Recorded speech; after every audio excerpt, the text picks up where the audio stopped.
ప్రేమగల తండ్రి, కృపగల దేవ, చక్కటి ఆరాధన జరిగించారు. అర్థవంతమైన పాటలతోనూ చక్కటి గాయకులతోనూ విశ్వాసుల యొక్క తండ్రి చక్కటి స్వరములతోనూ మీకు ఆరాధన జరిగిన విధానం గొప్పది. మిగిలిన కార్యములో కూడా మాతో, మా అందరితో మీరు ఉండండి. సమస్య ఏదైనా, పరిస్థితి ఏదైనా, వ్యక్తులు పరిస్థితులు మా మీదకు తిరగబడిన తండ్రి, మాకు మీరు ఎలా ధైర్యం చెబుతారో, మీకు మేము ఎలా కనబడాలో కొన్ని సంగతులు మేము ధ్యానించుచుండగా మాతో, మా అందరితో మీరు మాట్లాడండి. వినగలిగే చెవిని, గ్రహించే మనస్సును మాకు దయచేయండి. కృంగిపోయే మనస్సును మా నుండి తీసివేయండి. ఈ విలువైన మాటలు మేము విని కనీసం తండ్రి మీకును మాకును పడని లోపాలు ఎన్నో ఉన్నాయని కొందరమైన ఒప్పుకునే ధన్యత మాకు దయచేయండి. తండ్రి, ఈ మాటలు వ్యర్థముగా విడిచిపెట్టక తండ్రి, ఎవరు నిర్లక్ష్యముగా తండ్రి ఈ మాటలు వినక ఇవి సర్వోన్నతిని మాటలను గుర్తెరిగి భయము, భక్తి కలిగి గౌరవించి ఆ మాటలను వారి హృదయాల్లో భద్రపరుచుకునే ధన్యత దయచేస్తారని కోరుతున్నాం. ఈ కష్టము, ఈ ప్రయాస వ్యర్థము కాకూడదు తండ్రి. ఎందు నిమిత్తము ఈ రెండో రోజు తండ్రి ఈ సభను మీరు ఎక్కడ ఏర్పాటు చేస్తారో మాకు తెలియదు. ఏదేమైనా మీ చిత్తమే. ఆ చిత్తానికి మేము తలదించుతాం.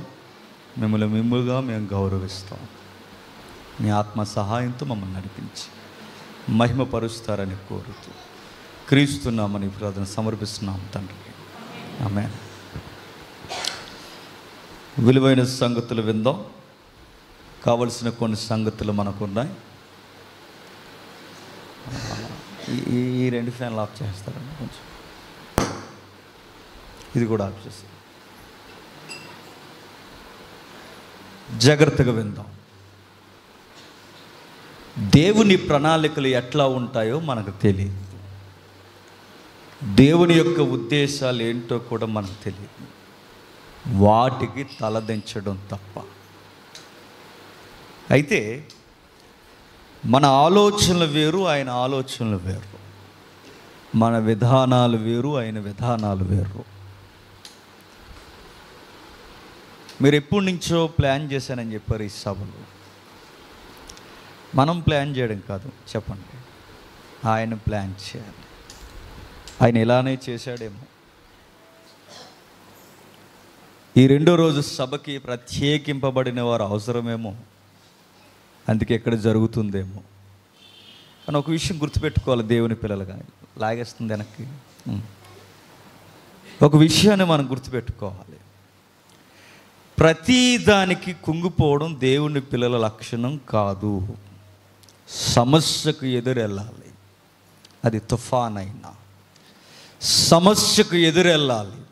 అది ఉప్పెనైనా, అది ఏమైనా, వ్యక్తులైనా పరిస్థితులైనా, ఏవి మన మీదకి తిరగబడినా నేను దేవుని కుమారుని, దేవుని మనిషిని నిలబడాలి. ప్రతిదానికి భయపడిపోవడం దేవుని కుమారుల లక్షణం అనిపించుకోదు.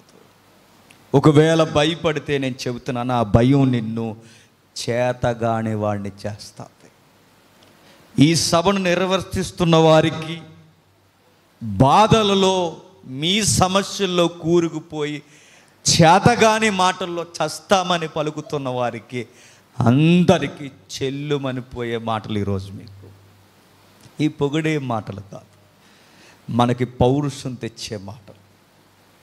విందాం. మనకన్నా ఘోరమైన సమస్యలు కలిగిన వారు బైబిల్ వారి జీవితాలు రికార్డ్ చేయబడ్డాయి. మనకన్నా ఘోరంగా. నేను అనుకుంటాను, మనకు వచ్చిన సమస్యలు వారి సమస్యలతో పోలిస్తే సమస్యలే కావు.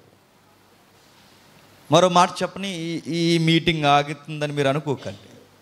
మరో మాట నేను చెప్పిన, సువార్త చేయాలని కంకణం కట్టుకుని పరిగెడుతున్న పౌలు వాడ బద్దలాసిపోయింది. ఏమంటారు? మనమైతే ఏం చేద్దాం? ఏదో దీవికి వెళ్ళిపోయి అక్కడ కాపురం పెట్టి సువార్త చేయడం దేవుడికి ఇష్టం లేదని కంటిన్యూ అయిపోదాం మనం. మరో మాట నేను చెప్తాను, సువార్త చేయడానికి వెళ్ళినప్పుడు పౌలుకి ఆయన యొక్క ఫాలోవర్స్కి డిసీజులు స్టార్ట్ అయ్యాయి, రోగాలు వచ్చేసాయి. మనం ఏమనుకుంటాం? ఆయనకి ఇష్టం లేదేమో అనుకుంటాం. నో, ఆయన అభిష్టం వేరు, మన ఇష్టాలు వేరు. ఇంక చాలా ప్లానింగ్స్ ఉంటాయి ఆయనకి. వాడ బద్దలవ్వాలి, దీవికి వెళ్ళిపోవాలి, అక్కడ అనారికులైన అనేక మందికి పౌలు సువార్త చెప్పాలి. ఆయన విజన్ వేరు. బహిరంగ సభ మనం జరిగించాలనుకున్నాం, ఇక్కడ లోపల జరుగుతుంది. ఏమో ఇక్కడ దేవుడు ఈ రాత్రి ఎవరిని పొడవబోతున్నాడో. రాత్రి నాకు ఇబ్బందికరమైన పరిస్థితి ఏంటి చెప్పిన, నాకు అక్కడ కన్నా ఇక్కడ నాకు సెగ ఎక్కువ స్టార్ట్ అవుతుంది. ఎదుగో చెప్పిన, అక్కడ విన్నారు 100,000 మంది ఉండొచ్చు గాక, కానీ వాళ్ళందరూ నాకు చాలా దూరంగా ఉన్నారు. అక్కడ ఎవడింటున్నాడో ఎవడింటలేదు నాకేం తెలియట్లేదు, నా ముఖం నేనే చూసుకున్నట్టుంది. కానీ ఇక్కడ చాలా దగ్గరగా ఉన్నారు. ఇది ఈ విజన్ కావాలి. 4,000 మంది కాదు, 4 సరిగ్గా కళ్ళ ముందు ఉంటే చాలు, చెప్పే ప్రసంగంలో దమ్ము స్టార్ట్ అవుతుంది. 100 మంది ఉన్నది అక్కడ అటెన్షన్ లేకుండా సోది చెప్పుకునే వాళ్ళు ఉన్నారనుకోండి, చెప్పే మాటలు కూడా రావు. అందుకే విందాం, ఇది దేవుని ఇష్టం.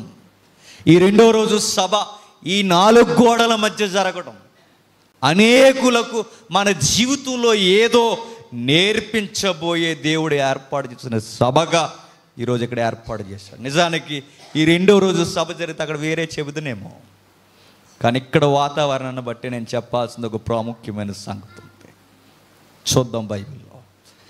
మనకన్నా ఘోరంగా, మనకన్నా హీనముగా, మనకన్నా దౌర్భాగ్యంగా, మనకన్నా ఘోరాతి ఘోరమైన ఊబిలోకి నెట్టబడిన ఒక వ్యక్తి ఉన్నాడు. అతగాడి పేరు యోబు. తన జీవితం చాలా ఘోరమైపోయింది. అందమైన తన కుటుంబం అడివైపోయింది. చక్కటి తన జీవితం చెల్లా చెదురైపోయింది. 1-2 బాధ అనే ఊబుల్లోనికి పేకల్లోతుల్లోకి కూరుకుపోయాడు యోబు. ఎంత బాధపడ్డాడంటే తన పుట్టుకనే నిందించుకునేంతగా బాధపడిపోయాడు. మనకు అంత శ్రమ వచ్చిందంటారా? నేను అనవసరంగా పుట్టానని ఈ 2 రోజుల్లో మీరు అనుకున్నారా? కానీ యోబు అనుకున్నాడు. తన జీవితం చిందరవందరైపోయింది. బాధ అనే ఊబులోనికి పేకల్లోతుల్లో కూరుకుపోయాడు. యోబు కుటుంబం అందమైన కుటుంబం అడివైపోయింది. తన జీవితం ఎటు వెళుతుందో తనకే తెలియదు. తన జీవితంలో ఏం జరుగుతుందో తనకు తెలియదు. ఆయన ఎవరు అంటే పాపి కాదు. ఆ యోబు అనే వ్యక్తి ఎవరంటే అతను అన్యాయస్తుడు కాదు. ఆ యోబు అనే వ్యక్తి ఎవరు అంటే ఆయన లంచాలకి ఎగబడిన శ్రీమంతుడు కూడా కాదు. ఆయన ఎవరు? ఒక నీతిమంతుడు, ఒక నిర్దోషి, ఒక మంచి వ్యక్తి, ఒక విశ్వాసి. క్రీస్తు పూర్వం మనుషుల్లో దేవుని దృష్టికి తలుక్కుమని మరిసిన ఒక శ్రీమంతుడు. అలాంటి యోబు జీవితంలోనికి ఇంత ఘోర కలి వచ్చిందట. ఏం జరిగింది? 1-2 చూస్తుండగానే కొడుకులు చచ్చిపోయారు. చూస్తుండగానే కూతుర్లు చచ్చిపోయారు. చూస్తుండగానే గొర్రెలు, గొడ్డు, గోద అన్నీ ఎగిరిపోయాయి. చూస్తుండగానే తన ఆరోగ్యం కూడా క్షీణించిపోయింది. ఆ టైంలో ఆ సీన్లో మనమే ఉంటే దేవుడు అస్సలు మంచోడు కాదని సూసైడ్ చేసుకుని చచ్చిపోదాం మనం. అదే సీన్లో మనమే ఉంటే అది 1-2 కాదు, వెనకాల నిమిషాల వ్యవధిలోనే ఒకదాని వెనక ఒకటి, ఒకదాని వెనక. ఇప్పుడే నీ కొడుకులు లంచ్ టైంలో ఉంటుండగా, వారు నీ అన్న ఇంటి దగ్గర భోజనానికి కూర్చుని వాళ్ళు ఉంటుండగా సుడుగాలి వచ్చి వాళ్ళని కొట్టి వెళ్ళిపోయింది. చచ్చిపోరు నీ 7 కొడుకులు. నీ కూతుర్లు కూడా యవ్వనంలో ఉన్న నీ కూతుర్లకి రేపో మాపో పెళ్లి చేద్దాం అనుకున్నావు. చెంగుమని ఎదురు తిరుగుతున్నారు. నీ బంగారం లాంటి బొమ్మల లాంటి నీ కూతుర్లు కూడా సుడిగాలి దెబ్బకు చచ్చిపోయారు. అంటే ఎప్పుడన్నా బాధ వచ్చిందనుకోండి, ఒక బాధ తర్వాత ఒక బాధకి గ్యాప్ ఉంటే తట్టుకోగలం. బాధకి గ్యాప్ లేకుండా వచ్చేసింది అనుకోండి, ఏం చేస్తాను చెప్పండి? బీపీలు షుగర్లు వచ్చేస్తాయి మనకి. ఇప్పుడు మీకు అర్థం కావాలంటే, ఈ రాత్రి స్తుపానికి మీ ఇల్లు పడిపోయి, పడకూడదు పడిపోయి, ఆ ఇల్లు పడిపోయిన వెంటనే మీ జ్యేష్ఠుడు చచ్చిపోయి, ఆ జ్యేష్ఠుడు చనిపోయిన వెంటనే నీ కూతురు చనిపోయి, నీ కూతురు చనిపోయిన వెంటనే నీ ఆరోగ్యం చెడిపోయి, నీ ఆరోగ్యం చెడిపోయిన వెంటనే నీ కట్టుకుని నిన్ను వదిలేసి వెళ్ళిపోయి, ఇవన్నీ ఒకే రోజులో నిమిషాల్లో జరిగిపోతే ఏం చేస్తాం? ఏం చేస్తాం? మనల్ని మనం నిందించుకుని ఆత్మహత్య చేసుకుని చచ్చిపోతాం. యోబుకు అదే జరిగిందట. సూసైడ్ లక్షణాలు వచ్చేసిన డిప్రెషన్లోకి వెళ్ళిపోయాడు. ఎవరు? ఒక నీతిమంతుడు. నీతిమంతులకి సుఖాలే కాదు, నేను మరలా చెప్తున్నాను, శ్రమలు వస్తాయి. ఎవడైనా మీకు సుఖాలు వస్తున్నాయని చెప్తే నేను చెప్తున్నాను, సంథింగ్ రాంగ్, మీరు తప్పు మార్గానికి వెళుతున్నారు. మీకు ఎవరైనా అది కలిసి వస్తుంది, ఇది అది సెకండరీ, కలిసి వచ్చినా రాకపోయినా నీతిమంతుడు విశ్వాసి ఎప్పుడు రెడీగా ఉండాల్సింది ఏంటి చెప్పిన, ఈ లోకము నాకు యోగ్యమైనది కాదు, ఈ భూమి మీద నాకు సుఖము దొరకదు, నాకు రోగం రాకపోవచ్చు, నా ఇంట్లో వాళ్ళకి రోగాలు రావచ్చు. మనతో వచ్చిన గొడవ ఎలా ఉంటుంది చెప్పిన, మనకి ఎంత బాధ వచ్చేసినా తట్టుకోగలం. కానీ మన ఇంట్లో వాళ్ళకి ఏమైనా జరిగిందనుకోండి, చెప్పండి, డిప్రెషన్లోకి వెళ్ళిపోతాం. యోబుకి దెబ్బ మీద దెబ్బ, దెబ్బ మీద దెబ్బ, దెబ్బ మీద దెబ్బ, దెబ్బల మీద దెబ్బలు. సముద్రం ఒడ్డున నిలబడితే కెరటాలు ఊపిరాడకుండా ఒకదాని వెనకాల ఒకటి, ఒకదాని వెనకాల ఒకటి, ఒకదాని వెనకాల ఒకటి, ఎలా అయితే రమ్ముని చెల్లుమని బాధేస్తాయో అలా శ్రమలు ఒకదాని వెనక ఒకటి బాధేస్తున్నాయట. ఎవరిని? యోబుని. ఇదంతా ఎందుకు జరుగుతుంది? యోబు జీవితంలో ఎందుకు జరుగుతుంది? ఎందుకు ఇదంతా జరుగుతుంది? ఒక నీతిమంతుడికి, నిర్దోషికి, ఒక మంచివాడికి, ఎవడో పనికి మాలినోడికి జరిగిందంటే అనుకోవచ్చు. పనికి మాలినోలే బాగా తినేసి ఒలులు పనిచేసి తిరుగుతున్నారు. చెడ్డ వ్యక్తులే పెద్ద పెద్ద ఇల్లులు కట్టుకుని సుఖపడుతున్నారు. మంచోలికే ఎందుకు ఇలా జరుగుతున్నాయి? మంచోలికే జరుగుతాయి. ఎందుకు చెప్పిన, మంచికి మించిన మంచివాడు మన ప్రభువుని ఈ లోకంలో సిలువేసి చంపేశారు. ఆయనకే అలా జరిగిందంటే మనకు జరగడం పెద్ద ఇడ్డూరమేమీ కాదు. మన ప్రభువుకే ఈ లోకం యోగ్యమైనది కాదు. ఆయన తలవాల్చడానికి ఈ లోకంలో చోటు లేదు. ఆయనకి మంచినీళ్ళు కూడా ఈ లోకంలో సమయానికి దొరకలేదు కాదు, దొరకనివ్వలేదు. ఆయనకి భోజనం లేదు, నిద్ర లేదు. ఈ లోకంలో మన ప్రభువుకే లేదు. ప్రభువుకే లేనప్పుడు ఆయన వెంబడించిన వారు కూడా ఈ లోకంలో సుఖం ఉండదు గాక ఉండదు. యోబు జీవితంలో ఇవన్నీ ఎందుకు జరుగుతున్నాయి? ఒకదాని వెనక ఒకటే. నేను ఒక మాట అనుకుంటాను, ఇప్పుడు గుర్తుపెట్టుకోండి, అది కొరింథీ పత్రికలో కూడా మనకి రికార్డ్ చేయబడింది. ఆ మాట ఏంటో తెలుసిన, దేవుడు కొన్ని శ్రమలు మన లైఫ్లోకి రావాలని పర్మిషన్ ఇస్తాడట. ఆయన పర్మిషన్ ఇస్తాడు దగ్గరుండి. ఎవరు? దేవుడు. మనమేమనుకుంటామంటే 3 రోజులు నేను ఉపవాస ప్రార్థన చేస్తున్నాను, జాబ్ రావట్లేదు అనుకుంటాం. దేవుడు అనుకుంటాం చెప్పండి, ఇటు జాబ్ ఇంకొన్ని రోజులు రాకూడదు అనుకుంటాడు. ఆయన స్టైల్ వేరు. అది మనం ఏమనుకుంటాం చెప్పిన, ఈ ఏడాది ఎట్లయినా సరే మనం ఇల్లు కట్టేసుకోవాలనుకుంటాం. దేవుడు అనుకుంటాడు చెప్పిన, కొన్ని రోజులు వీడిని పూరు గుడిసెలో ఇంకా ఉంచాలనుకుంటాడు. దేవుడు ఆలోచన విధానాలు వేరు, తీరుతెన్నులు వేరు.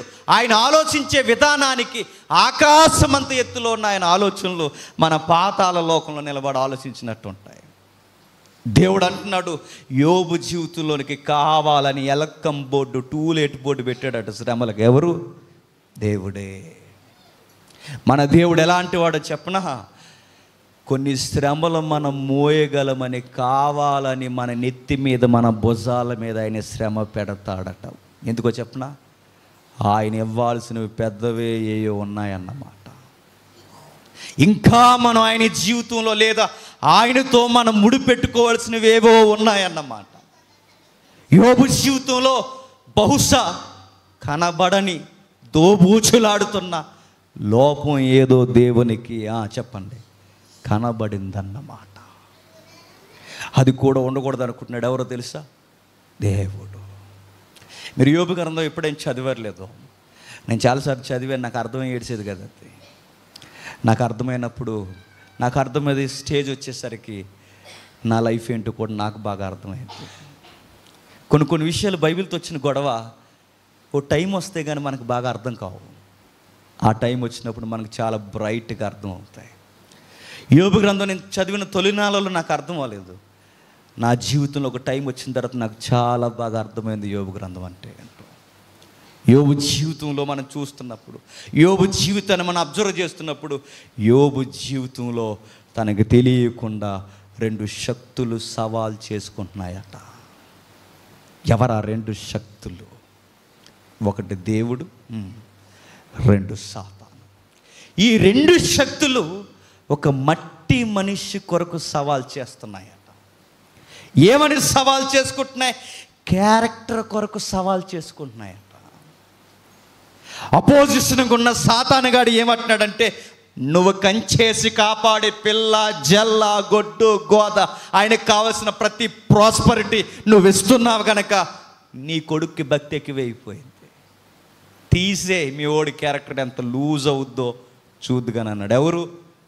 సాతానుగాడు. దేవుడు అన్నాడు, విరోధికి ధైర్యముగా దేవుడు చెప్పిన మాట ఏంటంటే, యోబు నా మనిషి అన్నాడు.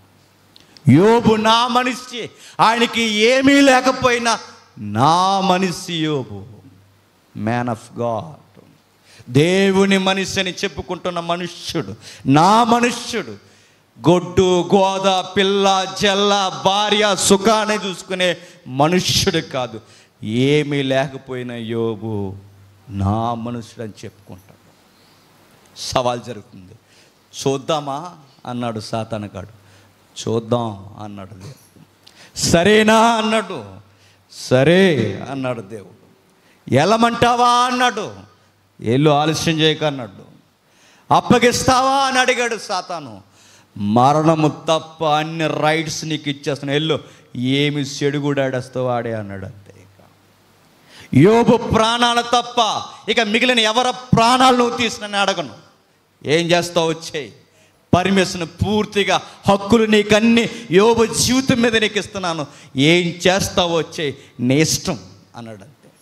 ఎగేసుకుని వచ్చేసాడు. ఎవరు? సాతానుగాడు.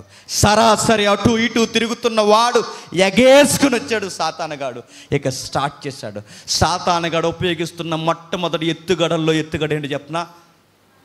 వాడికి దగ్గరగా, బాగా వినాలి, వాడికి దగ్గరగా, వాడి పనికి దగ్గరగా ఉపయోగపడేది ఎవరంటే మనకి దగ్గరగా ఉన్న వాళ్ళు ఉపయోగపడతారు. అండర్స్టాండ్? వాడికి దగ్గరగా, సాతానుగాడికి బాగా ఆయుధాల్లో యోబుని నలిపేయడానికి ఉపయోగపడేది ఎవరు చెప్పనా? మనకు దగ్గరగా ఉండే వాళ్ళే వాడికి ఆయుధాలు అవుతారు. ఎవరో చెప్పనా? యోబుకి బెస్ట్ ఫ్రెండ్స్ ఉన్నారట. ఎవరికి? యోబుకి చాలా బెస్ట్ ఫ్రెండ్స్, ముఖ్యమైన స్నేహితులు 3 ఉన్నారట. ఆ 3 యోబు ఏడిస్తే ఏడ్చేవారట, నవ్వుతే నవ్వేవారట, పరిగెడితే పరిగెట్టేవారట, కూర్చుంటే కూర్చునేవారట. ఇదంతా ఎప్పుడు తెలుసా? యోబు బాగున్నాం. మనం బాగున్నాం అనుకోండి, మనకు ఊరందా స్నేహితులే. మనకి ఏదన్నా జరిగిందనుకోండి, చెప్పండి, మన స్నేహితులు కూడా ఆడెవడో మాకు తెలియదు అంటారు. జాగ్రత్త. అందుకే స్నేహాలు జాగ్రత్త, స్నేహితులతో మరీ జాగ్రత్త. ఒకవేళ మీకు స్నేహితులే ఉంటే, ఆ స్నేహితుడు నీలాగే భక్తి కలిగిన వాడు ఉంటే అది చాలా మంచిది. యోబు స్నేహితులు ఎట్టివారో తెలుసా? యోబు బాగున్నప్పుడు యోబు మావాడు, యోబు మావాడు, మావాడు అని చెప్పేవారు. మనుషులతో వచ్చిన గొడవ ఏంటో చెప్పనా? మనం బాగుండి ఒక మంచి స్టేజ్లో, ఆర్థికంగా, ఆరోగ్యంలో, అన్ని విధాలుగా సమతుల్యతలో మనం బాగుండి ఒక ఎత్తులో, ఈ సొసైటీలో మనకు గుడ్ విల్ ఉంటే, ఈ లోకస్తులు ఎలాంటి వాళ్ళు చెప్పనా? ఆయన ఎవరో కాదండి, మా తాలూకా, మా అక్కయ్య గారు, బాబాయ్ గారు, అటు నుంచి ఇటు ఓ బీరకాయ పీసి ఒక లైన్ వేసి మా చుట్టమని చెప్తారు. మొత్తం మీద ఏదో ఒక లైన్ వేస్తారు. ఎందుకో చెప్పనా? మా వాడని చెప్పుకోవడానికి ఏదో ఒకటి చెప్తారు. అంతే కదండి. చాలామంది చూడండి, అప్పుడప్పుడు ఎమ్మెల్యేలు, ఎంపీలు, మన లోకల్లో ఉన్నవారు ఎవరైనా అయితే, ఆ ఎమ్మెల్యేకి మనకేం సంబంధం లేకపోతే మా వాడని చెప్పుకుంటాం. లోకల్ ప్రెసిడెంట్ ఎవడైనా అయ్యాడు అనుకోండి, ఆ ప్రెసిడెంట్ మావాడని చెప్పుకుంటాం. ఎందుకో చెప్పిన, మనుషులకు ఉండే సహజ లక్షణం ఏంటంటే స్థితిలో ఉన్నవారు మావారని చెప్పుకుంటాం. యోబుకి అలానే ఉండేవారట. ఎందరో మాట్లాడుకునేవారు. ఈస్ట్ కంట్రీస్లో, బైబిల్లో యోబు గ్రంథంలో రాయబడింది, తూర్పు దేశాలలో యోబుకంత రిచెస్ట్ మ్యాన్ ఎవడో లేడట. చాలా రిచ్గా ఉండేవాడు. ఒక్క మాటలో చెప్పాలంటే ఈ రిలయన్స్ అంబానీ, ఈ కుబేర్లు, లేకపోతే ఎవరైతే ఉన్నారో ఈ గొప్ప గొప్ప బిల్ గేట్స్ లాంటి వారు, వీళ్ళెవరు యోబు ముందు సరిపోరట. అంత గొప్పోడు ఎవరు? యోబు. రిలయన్స్ అంబానీ దేశానికి మాత్రమేమో, పలానా వ్యక్తులు పలానా కంట్రీస్ లేదా సెక్టార్కి మాత్రమేమో, కానీ యోబు అన్ని దేశాల్లో తూకమేసి ఎవడు డబ్బు ఉన్నవాడంటే యోబుని కొట్టేవాళ్ళ. అంత డబ్బు ఉన్నవాడట. ఆ డబ్బు అంతా పోయింది. ఇప్పుడు డబ్బు పోయింది, కొడుకులు పోయారు, కూతుర్లు పోయారు, ఆరోగ్యం పోయింది. అలాంటి టైంలో వచ్చారు ఎవరు? సాతానుగాడి ఏజెంట్ల స్నేహితులు వచ్చారట. నేను మరలా చెప్తున్నాను, సాతానుగాడికి దగ్గరగా ఉండేది ఎవరంటే మనకి దగ్గరగా ఉండేది ఉంటారు. ఆడెవరినో కొత్త మనుషులు తీసుకురాడు అమెరికా నుంచి, వాడెవడో కొత్త వాళ్ళని ఏం తీసుకురాడు. గుర్తుపెట్టుకోండి, ఆదాముకి చెల్లుమనిపించాలంటే సింహం కాదు, చెప్పండి, ఆదాముకి కౌగిట్లో ఉన్న స్త్రీ కావాలి. వాడు ఎత్తిగడలేండి. నిజంగానే అనుకుంటాను, ఆడు సువార్త చేస్తే అంతమంది మారిపోదురు అనుకుంటాను. ఎవడు? సాతాను. ఆడు ఉపయోగించే మెథడ్స్, వాడు చాలా మెథడ్స్, ఆడు పిహెచ్డి క్యాండిడేట్స్ కన్నా ఎక్కువ ఉంటే వాడు చేసేవి. అంత బాగా ఆలోచిస్తాడు. తీసుకొచ్చి వాళ్ళు మాట్లాడుతారు. ముగ్గురు స్నేహితులు చూడండి ఏమంటున్నారు. 2వ అధ్యాయం 7వ వచనం నుండి, యోబు గ్రంథం 2వ అధ్యాయం 7వ వచనం నుండి, యోబు గ్రంథం 2వ అధ్యాయం 7వ వచనం నుండి చూద్దాం ఒకసారి.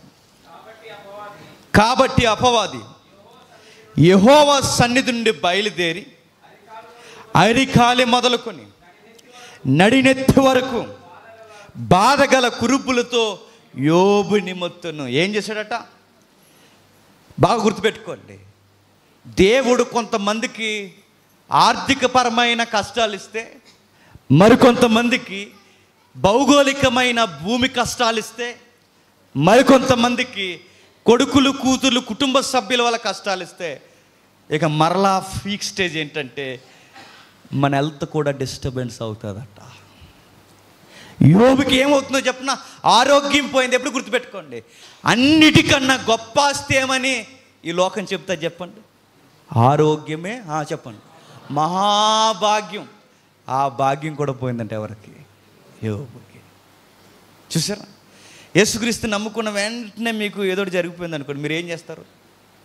నమ్ముకోవడం మానేస్తారు. మన బైబిల్ దేవుడితో వచ్చిన గొడవ ఏంటి చెప్పిన?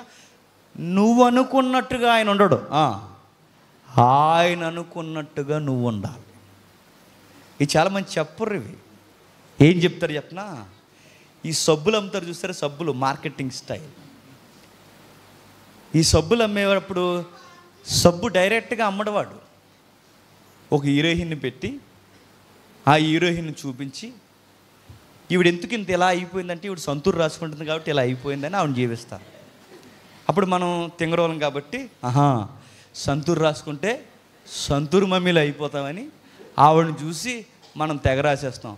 సబ్బు అయిపోతుంది తప్ప నువ్వు అవ్వవు. నిజమే. మార్కెటింగ్ స్టైల్ ఏంటంటే ఎవరో ఒకరిని చూపించి, అది చూడు అలా అవుతావు, అది చూడు అలా అవుతావు. సాతాను ప్రసంగాలు కూడా ఏంటి చెప్పినా, వాళ్ళ చూడు యేసుప్రభు నమ్ముకున్నాక ఇల్లు కట్టుకున్నారు, వారిని చూడు యేసుప్రభు నమ్ముకున్న తర్వాత కారు కొనుక్కున్నారు, వారిని చూడు యేసుప్రభు నమ్ముకున్న తర్వాత వాళ్ళకి ఉద్యోగాలు వచ్చాయి. ఇది మార్కెటింగ్ స్టైల్, ఇది సాతానుగాడి విధానం. దేవుణ్ణి నమ్ముకుంటే ఈ భూమి మీద కలిసి రావడం కాదు, అది తప్పుడే విధానం. దేవుణ్ణి నమ్ముకుంటే ఈ భూమి మీద మనశ్శాంతి పరలోకం వరకు కొనసాగుతుంది. అందుకు మనం నమ్ముకోవాలి, ఆ జీవితం కొరకు, రాబోతున్న జీవితం కొరకు అందుకు మనం నమ్ముకోవాలి. యోబు జీవితంలో ఫీక్ స్టేజ్ ఏమైపోయిందంటే ఆయన ఆరోగ్యం కూడా చెడిపోయింది. అరికాలి మొదలుకొని నడినెత్తి వరకు బాధగల కురుపులతో యోబు మొత్తబడింది. కురుపులే కదట, ఆ కురుపులు చెప్పండి బాధకరమైనవట. ఏం కురుపులు అవి? కొన్ని కురుపులు వచ్చినాయి అనుకోండి, అవయవాలు తీసేస్తారు తెలుసా. మనకు షుగర్ వచ్చి కాలు కుళ్ళింది అనుకోండి, డాక్టర్లు కాలు తీసేస్తారు తెలుసా. యోబుకి ఎంత బాధ అంటే ఆ కురుపులు ఉండడమే కాదు, ఆ కురుపులు దుర్రలతో నిండిపోయి ఆయన జీవితాన్ని చిందరవందర చేస్తున్నాయట, నలిపేస్తున్నాయట. ఒక మాటలో చెప్పాలంటే వాసన కొడుతున్నాడట. ఎవరు? యోబు. అలాంటి టైంలో వచ్చారు ఏజెంట్లు. 11వ అధ్యాయం. తేమానీయుడైన ఎలీఫజు, సూహీయుడైన బిల్దదు, నయామాతీయుడైన జోఫారు అని యోబు ముగ్గురు స్నేహితులు అతనికి సంభవించిన ఆపదలన్నీ గూర్చి ఇనిన వారే అతనితో కలిసి దుఃఖించుటకును అతన్ని ఓదార్చుటకును పోవాలని ఆలోచించుకొని తమ తమ స్థలములను విడిచి వచ్చేది. వారు వచ్చి దూరము నిలబడి కనులెత్తి చూసినప్పుడు అతన్ని పోల్చలేక తమ వస్త్రములు చింపుకొని ఆకాశము తట్టు తలల మీద ధూళి చల్లుకొని ఎలుగెత్తి ఏడ్చిరి. అతని బాధ అత్యధికముగా ఉండునని గ్రహించి ఎవరినో అతనికి ఒక్క మాట అయినను పలుకుక రేయిం బగళ్ళు 7 దినములు అతనితో కూడా నేల మీద కూర్చున్నారట. మనం మోసపోకూడని ఒక విషయం ఇక్కడ రాయబడింది. ఎప్పుడన్నా మన ఇంట్లో ఎవరైనా పోయారనుకోండి, మనం ఆరు బయట ఏం చేస్తాం? టెంట్ వేస్తాం. టెంట్లోకి సీరియస్గా ఇరుగు పొరుగు వారు, బంధువులు, స్నేహితులు వచ్చి కూర్చుంటారు. వాళ్ళు కూర్చున్న వెంటనే అనే మాట అని చెప్పండి, ఎంత మంచోడండి, చచ్చిపోయాడు, అయ్యో ఈ కుటుంబానికి ఇలా జరిగింది. నలుగురికి మంచి చేసేవాళ్ళే తప్ప వీళ్ళు ఎవరికి చెడు చేసిన వారు కాదని మనకి సింపతి డైలాగులు కొడతారా? కొట్టరా? కొడతా. ఇలాంటి సింపతి డైలాగులు వీళ్ళు కొడుతుండగా మనం లోపలుండి తెగ ఫీల్ అయిపోయి, సెంటిమెంట్కి లోన్ అయిపోయి అర్జెంటుగా టీలు కాఫీలు పెట్టి మళ్ళీ స్నాక్స్లా పకోడీలు సమోసాలు రెడీ చేసేసి చచ్చిన బాధలో మనం ఉంటే ఈ ఐటమ్స్ అన్నీ రెడీ చేసి ఆ టెంట్లో ఉన్న వాళ్ళకి ఇచ్చేస్తే ఇలా 1 రోజు 2 రోజులు 7 రోజులు వారం రోజుల తర్వాత అదే టెంట్లో ఇలా మాట్లాడుకునేది ఏంటో చెప్పనా? యోబు స్నేహితులు ఏం మాట్లాడుకుంటారో వాళ్ళు అదే మాట్లాడతారు. స్టార్టింగ్లో ఏ సింపతి డైలాగులు అయితే కొట్టారో ఆ తర్వాత వీళ్ళు కొట్టే డైలాగులు అంటే చెప్పనా? బాగా గుర్తుపెట్టుకోండి. ఎవరైనా మనకు బాధలు కలిగినప్పుడు, ఇబ్బందులు కలిగినప్పుడు మన దగ్గరికి వచ్చినట్టునే వాళ్ళు మనల్ని ఓదార్చేస్తున్నారు అనుకోవడం మన అమాయకత్వం. మన భుజాల మీద చెయ్యేసేసి అరే పాపం నీకెందుకు ఇలా జరిగిందని అనేస్తున్నప్పుడు మనకు ఓదార్చేస్తున్నారు అనుకోవడం పాపం. ఎందుకో చెప్పున, వాళ్ళు వచ్చి ముందు బాగానే ఓదార్చారు, ఆ తర్వాత వాళ్ళు చేస్తున్న పని ఏంటో తెలుసా? యోబుకి ఇంత ఎలా జరుగుతుందంటే వీడు ఏదో పాపం చెప్పండి చేస్తుంటాడు. మన టెంట్లో కూర్చుని మన టీ తాగేసి మన పొగుడీలు తినేసి మన సమోసాలు తినేసి తర్వాత మనకి ఇచ్చే కితాబులు ఏంటో తెలుసా? వీళ్ళకి ఇలా జరుగుతుందంటే లేదో చేస్తుంటారు. లేకపోతే మనందరం బాగుండగా ఈ కుటుంబానికి ఇన్ని ఇబ్బందులు ఎందుకు వస్తున్నాయని ఆ పక్కనే ప్లాస్టిక్ సైర్లో కూర్చొని మన కోసం చెడ్డగా మాట్లాడతారంటే నమ్మగలరా? ఈ లోకం అలాంటిదే. ఇది కక్కిని వాంతుతో సమానమైన కుక్కతో సమానం. ఈ లోకం మరలా చెప్తున్నాను.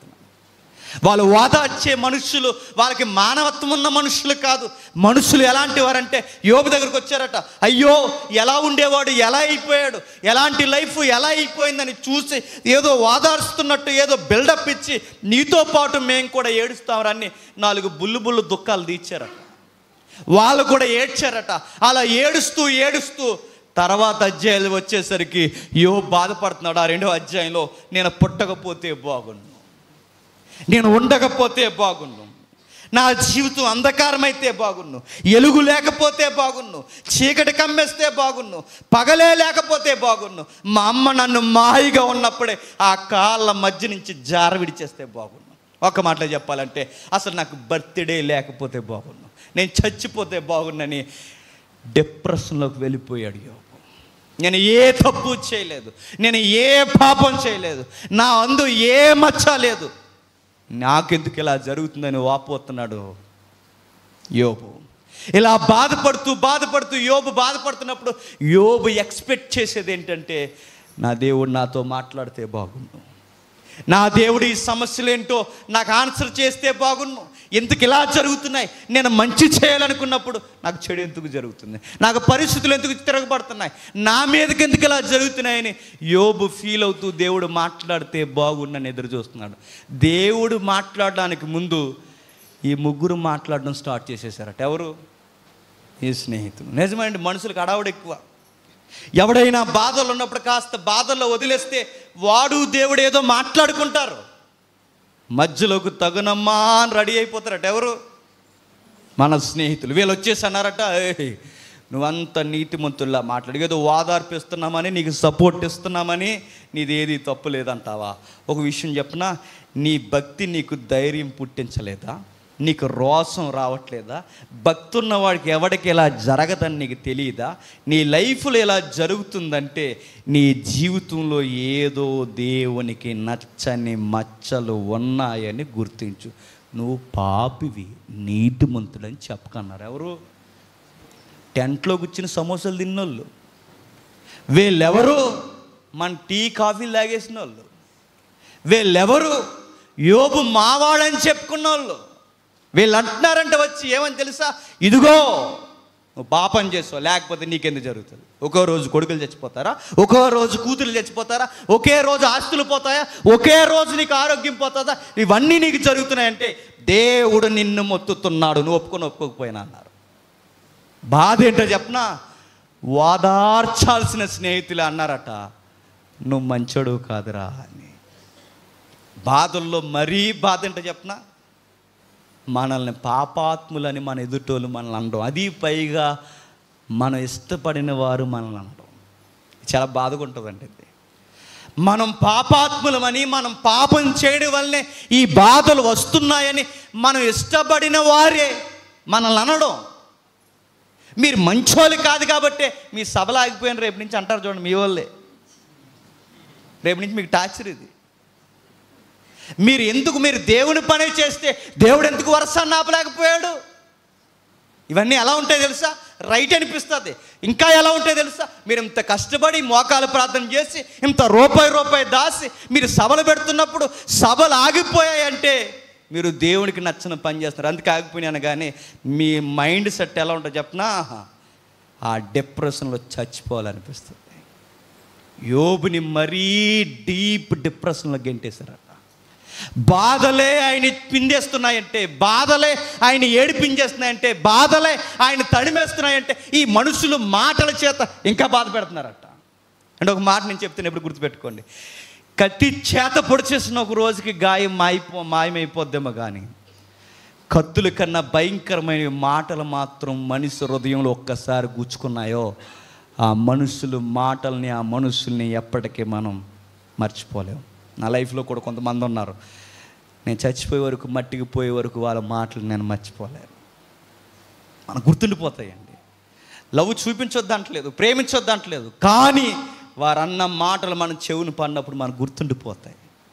మనకు డైలీ మనకు బొబ్బట్లు పెట్టినా, స్పీడ్లు పెట్టినా, ఎన్ని చేసినా తప్పు అయిపోయిందిరా అని మనకి అవి ఇవి కోవాలు తెచ్చి ఎన్ని ఇచ్చినా, మీకు స్పెషల్ ఏముంది ఇక్కడ నాకు తెలీదు, ఎన్ని తెచ్చి మీకు ఇచ్చినా అప్పుడప్పుడు నువ్వు పడక మీదకి వెళ్ళినప్పుడు, అలా నువ్వు నిద్రలోకి వెళ్ళినప్పుడు వాళ్ళ మాటలని జ్ఞాపకం వస్తుంటాయి. పలానా రోజు నన్ను ఇలా అన్నారు అని. దేవుని పిల్లలను కనుక మనం తిరగేసి ఏమీ అనం, కానీ ఆ మాటలు మాత్రం మనల్ని అప్పుడప్పుడు చెప్పండి కృంగతీస్తాయి. యోబుకి పెద్ద పెద్ద బాధ ఏంటంటే స్నేహితులు ఏడిపించేశారట, రోగాలు ఏడిపించేశాయట, కొడుకులు చనిపోయి ఏడిపించేశారట, చివరికి తన ఆరోగ్యం కూడా తను ఏడిపిస్తుందట. ఎలాంటి టైంలో ఎవరిచ్చినా ఇవ్వకపోయినా ఒకరు ఆధార్పు ఇవ్వాలంటే ఎవరు చెప్పండి? Partner, life partner. ఆవిడని పార్ట్నర్ ఎందుకు చేసుకున్నాం? మనకు లైఫ్ పార్ట్నర్గా ఎందుకు మన పార్ట్నర్ని పిలిచాం? మనం సరిగ్గా మన జీవితంలోనికి ఆమెని పార్ట్నర్గా ఎందుకు ఆహ్వానించాం? ఏదో ఒక సమయంలో మనకు వచ్చినప్పుడు బాధల్లో పార్ట్నర్గా ఉండడం అంటే పక్కన ఫోటోలు దిగడం కాదు. చాలామంది తల్లులు తెలియాలా, మనం మీకు దండాలు పెట్టి చెప్తున్నాం. పార్ట్నర్గా ఉండడం అంటే పక్కన డయాస్ మీద డైలాగ్ చెప్పడం కాదు, యాది ఎందును బాధ ఎందును విడనాడును వదిలిపోను అంటారు. ఏదని వ్యాధి ఆడు ఎవడో నాది వెళ్దంటారు. వ్యాధి ఎందును ఆర్థిక పరిస్థితులు అందరూ నేను ఎడవను అంటారు. పొరపాటునాడు ఏమైనా ఈదులో పడిపోయాడు అనుకోండి, మా ఆయన చేతకనాడు అయిపోయాడు అంటారు. ఇవి కాదు పార్ట్నర్షిప్ అంటే. అలా ఉండడం కాదు. లైఫ్ పార్ట్నర్ అంటే అతను ఏదన్నా క్రైసిస్లో కూరుకుపోతున్నప్పుడు పార్ట్నర్ అంటే ఏంటి చెప్పిన, ఆ క్రైసిస్ను కూడా సగ భాగం తన మీద వేసుకోవడం. నీ సమస్యలు కూడా నా సమస్యలే, నీ ఇబ్బందులు కూడా నా ఇబ్బందులే, నీ బాధలు కూడా నా బాధలే, నీవెంత బాధపడుతున్నావు నీ కన్నీళ్ళు కూడా నా కన్నీళ్ళని ఏ జీవిత భాగస్వామి అయితే సగానికి సగం పంచుకుంటుందో ఆమండి సరి అయిన లైఫ్ పార్ట్నర్. కానీ యోబు గారు పార్ట్నర్ అలాంటిది కదట. ఈవిడ అందట నువ్వు త్వరగా చచ్చిపోతే పార్టీ ఏడేసుకుంటావు అన్నదట. ఎవరు? యోబు గారు. ఇప్పుడు అలాంటి వాళ్ళు ఎక్కువైపోయారు. ఇప్పుడు నువ్వైతే బతుకున్నావు కానీ నేను ఎప్పుడో దేవుణ్ణి దూషించి చచ్చిపోను, అసలు నువ్వు మనిషివి కదంట. ఎవరిని? యోబుని. ఇంకా దేవుడు అంట. ఆ దేవుడు ఏమయ్యాడు? నీ జీవితంలో ఉన్నాడా లేడా, లేకుండా పోయాడా, అసలు ఆయన ఉన్నాడా? ఉంటే ఒకవేళ ద్వేషించి చచ్చిపో. నీకెందుకు ఇలా జరుగుతున్నాయి ఇన్ని సమస్యలా? ఎవడైనా కాపురం చేస్తారా? నేను కాబట్టి ఉన్నాను కానీ నువ్వు ఇంకా బతుకున్నావా? చచ్చిపో, బతక్కో అన్నదట. ఈ పార్ట్నర్ ఎలాంటిది చెప్పనా? ఈ 2021లో ఉన్న పార్ట్నర్ లాంటిది అనమాట. ఎందుకు చేసుకున్నావమ్మా అని పెళ్ళి అంటే ఆడు జుట్టు చూసి చేసుకున్నాడు. జుట్టు ఎందుకు వదిలేసావమ్మా అని అడిగారట. తర్వాత ఆడు జుట్టు లేదు వదిలేసాను అన్నదట. ఎందుకు చేసుకున్నావమ్మా అని అడిగితే ఆయన డ్రెస్ కోడ్ బాగుంటుంది అన్నారట. వీడికి ఫ్యామిలీ పెరిగిన తర్వాత డ్రెస్ కోడ్ మారిపోద్ది. ఎందుకు చెప్పినా, వీడు ఒక సెంటర్లో భోగి అయితే వీడు వెనకాల కొన్ని భోగిలు పెరిగితే చివరికి వీడు బట్టలు కొనుక్కోడు. ఆ వేసుకున్న ప్యాంట్ వేసుకున్న ప్యాంట్ సిరిగిపోద్ది. ఈ డ్రెస్ కోడ్ మానేస్తాడు. ఎందుకంటే వీళ్ళ కొనమే సరిపోద్ది, శాలరీ అంత, ఇంక ఈడేం కొనుక్కుంటాడు. అప్పుడు అందట ఆయన ఏం చూసి నువ్వు పెళ్లి చేసుకున్నావంటే ఆయన డ్రెస్ కోడ్ అదిరిపోయిందని మా ఇంటికి వచ్చినప్పుడు, మ్యాచింగ్కి వచ్చినప్పుడు, అందుకే నచ్చేసాడు. మరి ఇప్పుడు ఎందుకు వదిలేసావు అంటే డ్రెస్ తిరిగిపోయి వేసుకున్నాడు అందుకు వదిలేసాను అంటుంది. డ్రెస్ కోడ్లు, ఫిట్నెస్లు, రకరకాలు చూసి పెళ్లి చేసుకునే అనేక మంది పార్ట్నర్స్ చిల్లర కారణాలు చెప్పి వదిలేయట్లేదా? ఈ చిల్లర తల్లులందరికీ పెద్దమ్మ ఎవరు చెప్పండి? యోబు గారు భార్య. ఆవిడందట చచ్చిపో, మనిషి అయితే బతకరు, చచ్చిపో అందట. యోబు అన్నాడట.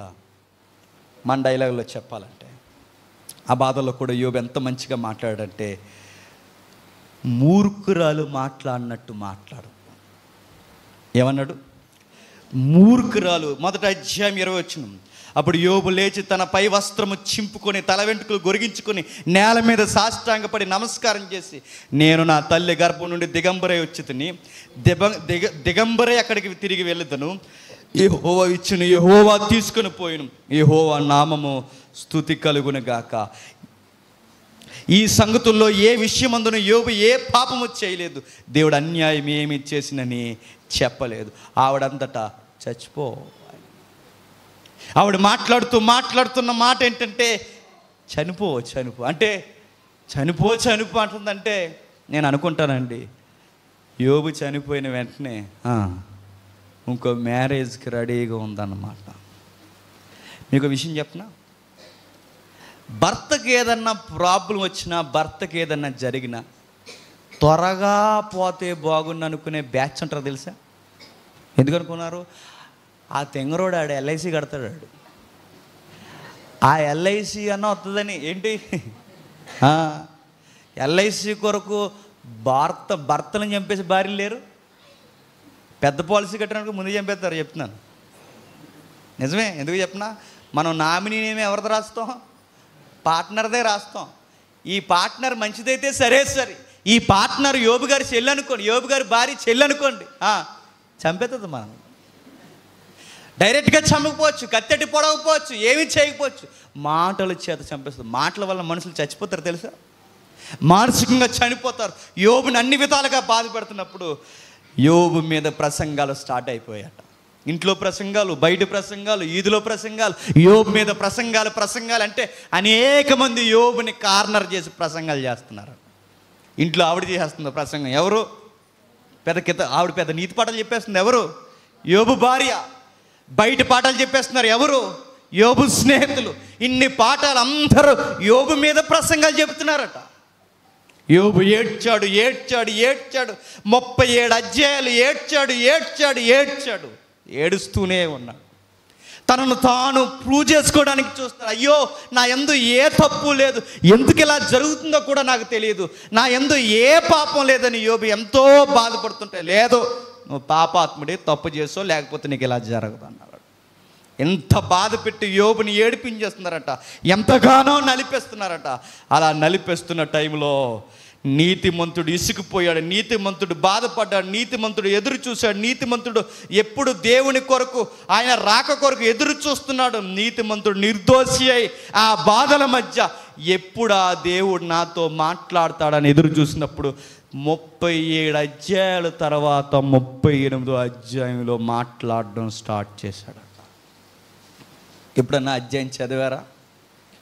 37 అధ్యాయాల తర్వాత 38వ అధ్యాయంలో మాట్లాడాడట. మరి 37 అధ్యాయాలు ఎవరు మాట్లాడారు? యోబు స్నేహితులు ఇంకొకడు ఉన్నాడు, గజకర్ణ గోహర్ణ ఎలుహు, ఆడు మాట్లాడాడు.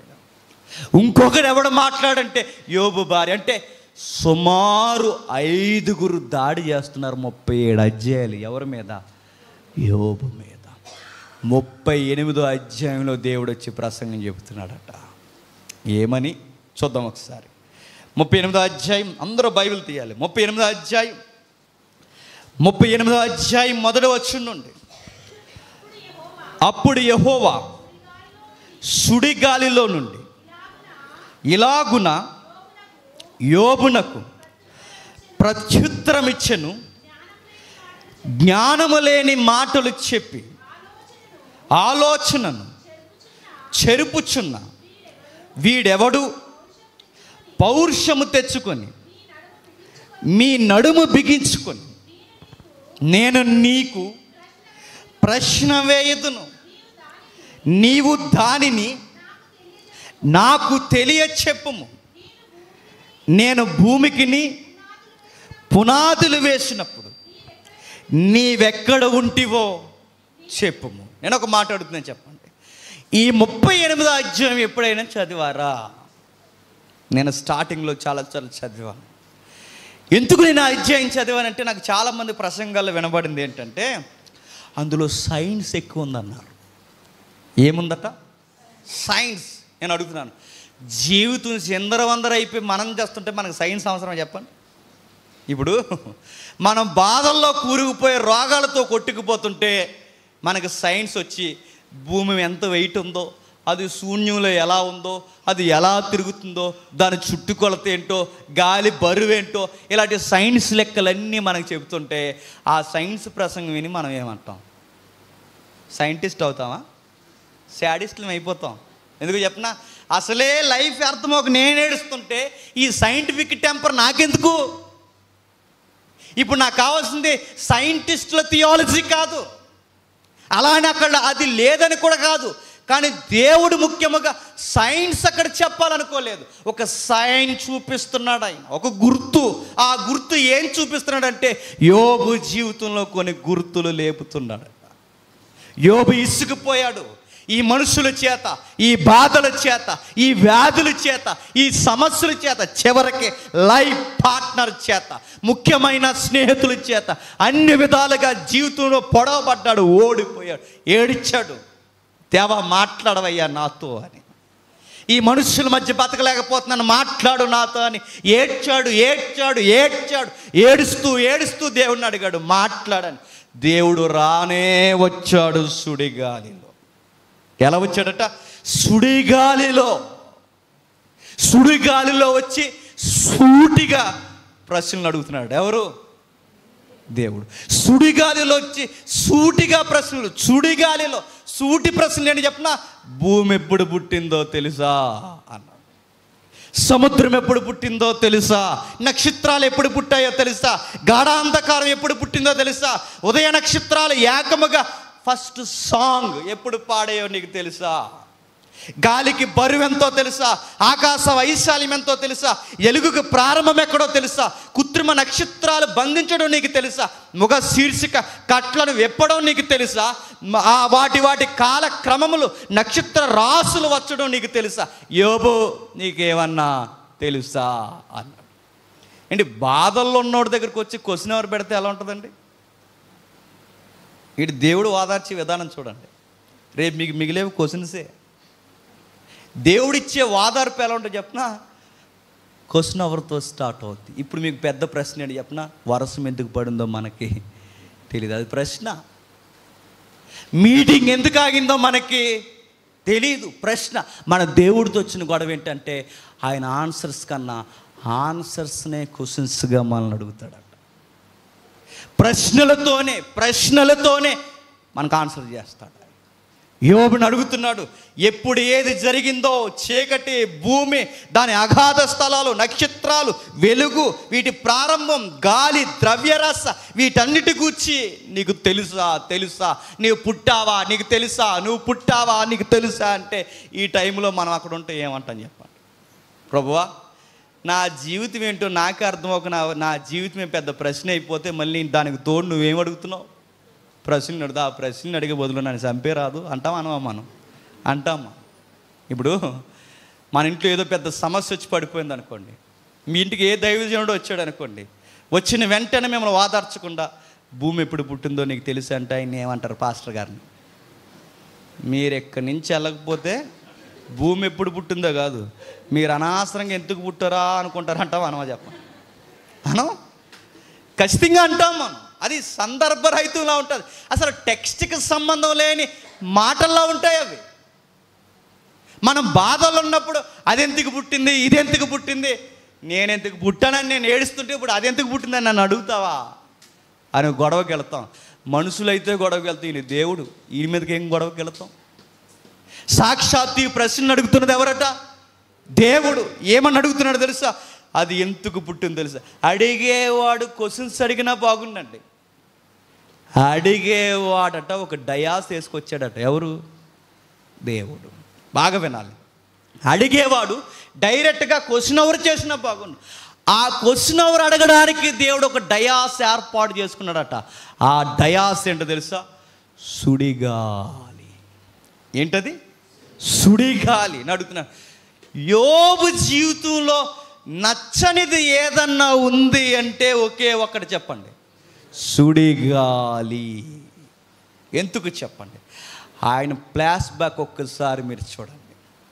యోబు జీవితంలోనికి దేవుడు ఎలా వస్తున్నాడు చూడండి. సుడిగాలిలో సుడిగాలి యోబుకి ఎందుకు నచ్చదో? సుడిగాలి యోబుకి ఎందుకు నచ్చదో కాదు, అదొక చేదైన గుర్తు. సుడిగాలి. యోబు బతుకున్నంత కాలం ఎప్పుడు సుడిగాలి చూసిన వెంటనే ఆ సర్కిల్ గుర్తు రాదు యోబుకి. సుడిగాలిలో సుడిగాలిని చూసిన వెంటనే యోబుకి గుర్తొచ్చేది అని చెప్పిన, ఈ మాయదారి సుడిగాలి నా కొడుకుల్ని చంపేసింది.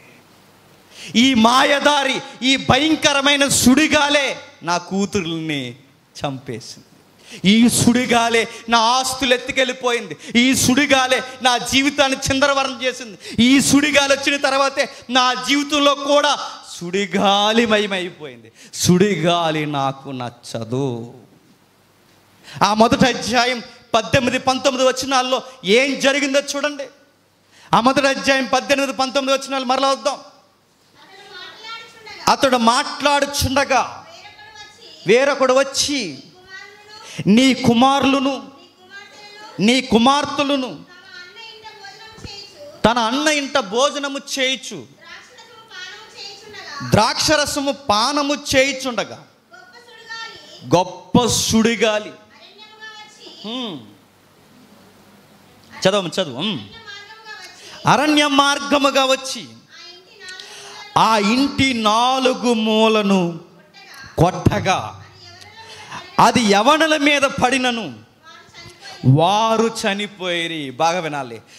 యోబు కొడుకులు ఎందుకు చనిపోయారో యోబుకి చెబుతున్నది ఎవరు చెప్పండి?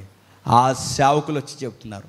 ఏమని చెబుతున్నారో తెలుసా? ఇదిగో నీ కొడుకులు చనిపోవడానికి వారి రోగాలు వచ్చి చనిపోలేదు, వారి ఇబ్బందులు వచ్చి చనిపోలేదు, వారి సమస్యలు వచ్చి చనిపోలేదు. వారు ఎందుకు చనిపోయారో తెలుసా? సుడిగాలి చంపేసింది. సుడిగాలి వారిని చంపేసిందంటే యోబుకి సుడిగాలి చూసిన ప్రతిసారి ఎవరు గుర్తొస్తారు చెప్పండి? కొడుకులు, కూతుర్లు. సుడిగాలి చూసిన వెంటనే తన మంద ఎలా చనిపోయిందో గుర్తొస్తుంది. అంటే ఆ వర్షపు సుడిగాలి, ఆ భయంకరమైన వాతావరణం ఆయన జీవితాన్ని, ఆయన ప్లానింగ్ మొత్తం మార్చేసింది. రేపు నుంచి మరలా చెప్తున్నాను, మీకు వర్షం పడిన వెంటనే ఏం గుర్తొస్తుంది చెప్పండి? సభ గుర్తొస్తుంది. సభ గుర్తొచ్చిన వెంటనే ఏం గుర్తొస్తుంది చెప్పండి? వర్షం గుర్తొస్తుంది.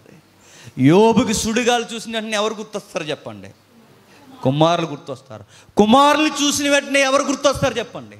సుడిగాలి గుర్తొస్తుంది. దేవుడు రావడంతోనే సుడిగాలితో వచ్చాడట. ఏంటిది? యోబుని ఓదార్చమంటాడా, ఇంకా పుండి మీద కారం చల్లడం అంటారా చెప్పండి? మీకు అర్థమైందో లేదో? ఏది చూస్తే యోబు ఇంకా కృంగిపోతాడో ఇప్పుడు ఆ గాలి నుంచే వచ్చాడట. యోబు ఏమైపోవాలి? ప్రభువును చూడాలా, ప్రభు వచ్చిన సుడిగాలిని చూడాలా? అంటే ఇప్పుడు ఆ రోజు సుడిగాలిని పంపింది కూడా ఈయనే అనుకోవాలా? ఎన్ని ప్రశ్నలు వచ్చేస్తాయండి.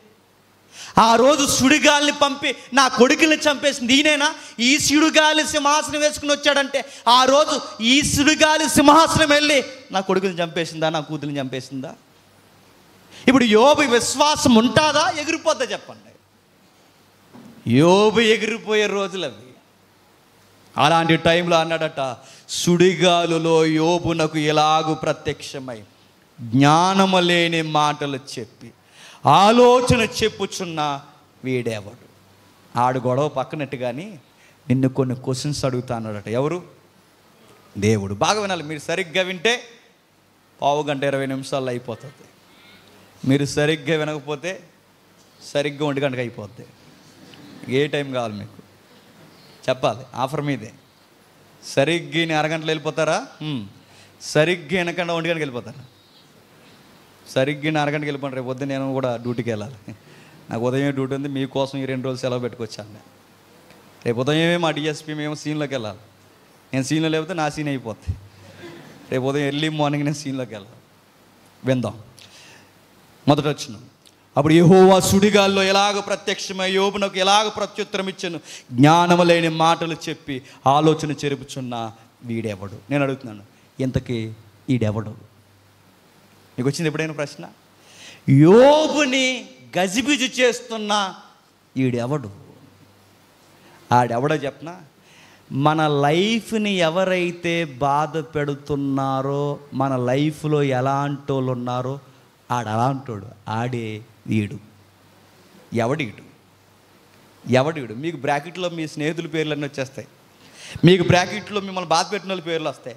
కానీ మన బ్రాకెట్ కాదు ఇక్కడ ఉన్నది. చెప్పండి, యోబు గారు బ్రాకెట్. ఆ బ్రాకెట్లో ఉన్నది ఎవడు? దేవుడు అంటున్నాడు, వీడెవడు అని అడిగాడు. అంటే మనుషులు చాలా భయంకరమైన వాళ్ళండి. యోబు జీవితంలో బాధలతో కొట్టుకుపోతుంటే ఇంకా బాధ పెట్టే మనుషులు. అందుకే అండి, ఎప్పుడు ఏ బాధ వచ్చినా నా అనుభవంతో చెప్తున్నాను, ఆ బాధ ఎవడికి చెప్పకండి. దేవునికి తప్ప ఎవడికి చెప్పకండి. ఎందుకు చెప్పనా? మనుషులకి వాదార్చడం రాదండి. మరలా చెప్తున్నా, మనుషులకి నెమ్మది ఇవ్వడం రాదు. మరో మాట చెప్పనా, మన బాధల్ని వాళ్ళు లోకు కడతారు. నేను నిజంగానే చెప్తున్నాను. మన సమస్యలను బట్టి వారు మనల్ని తక్కువ అంచనా వేస్తారు. మన బలహీనతలకి మనలను చేతగాని వారుగా చూస్తారు. సరైన సమయం చూసి మనల్ని ఇంకా ఇబ్బంది పెట్టే మాటలు పరోక్షంగా ప్రత్యక్షంగా ఏదోలా అంటారు. యోబు స్నేహితులు ఇంకొకడు తయారయ్యాడట, వీడెవడు అని. ఎంతకీ వీడెవడు చూసేద్దాం త్వరగా. 32వ అధ్యాయం యోబు గ్రంథం 32వ అధ్యాయం 1వ వచనం నుండి 3వ వచనాలు.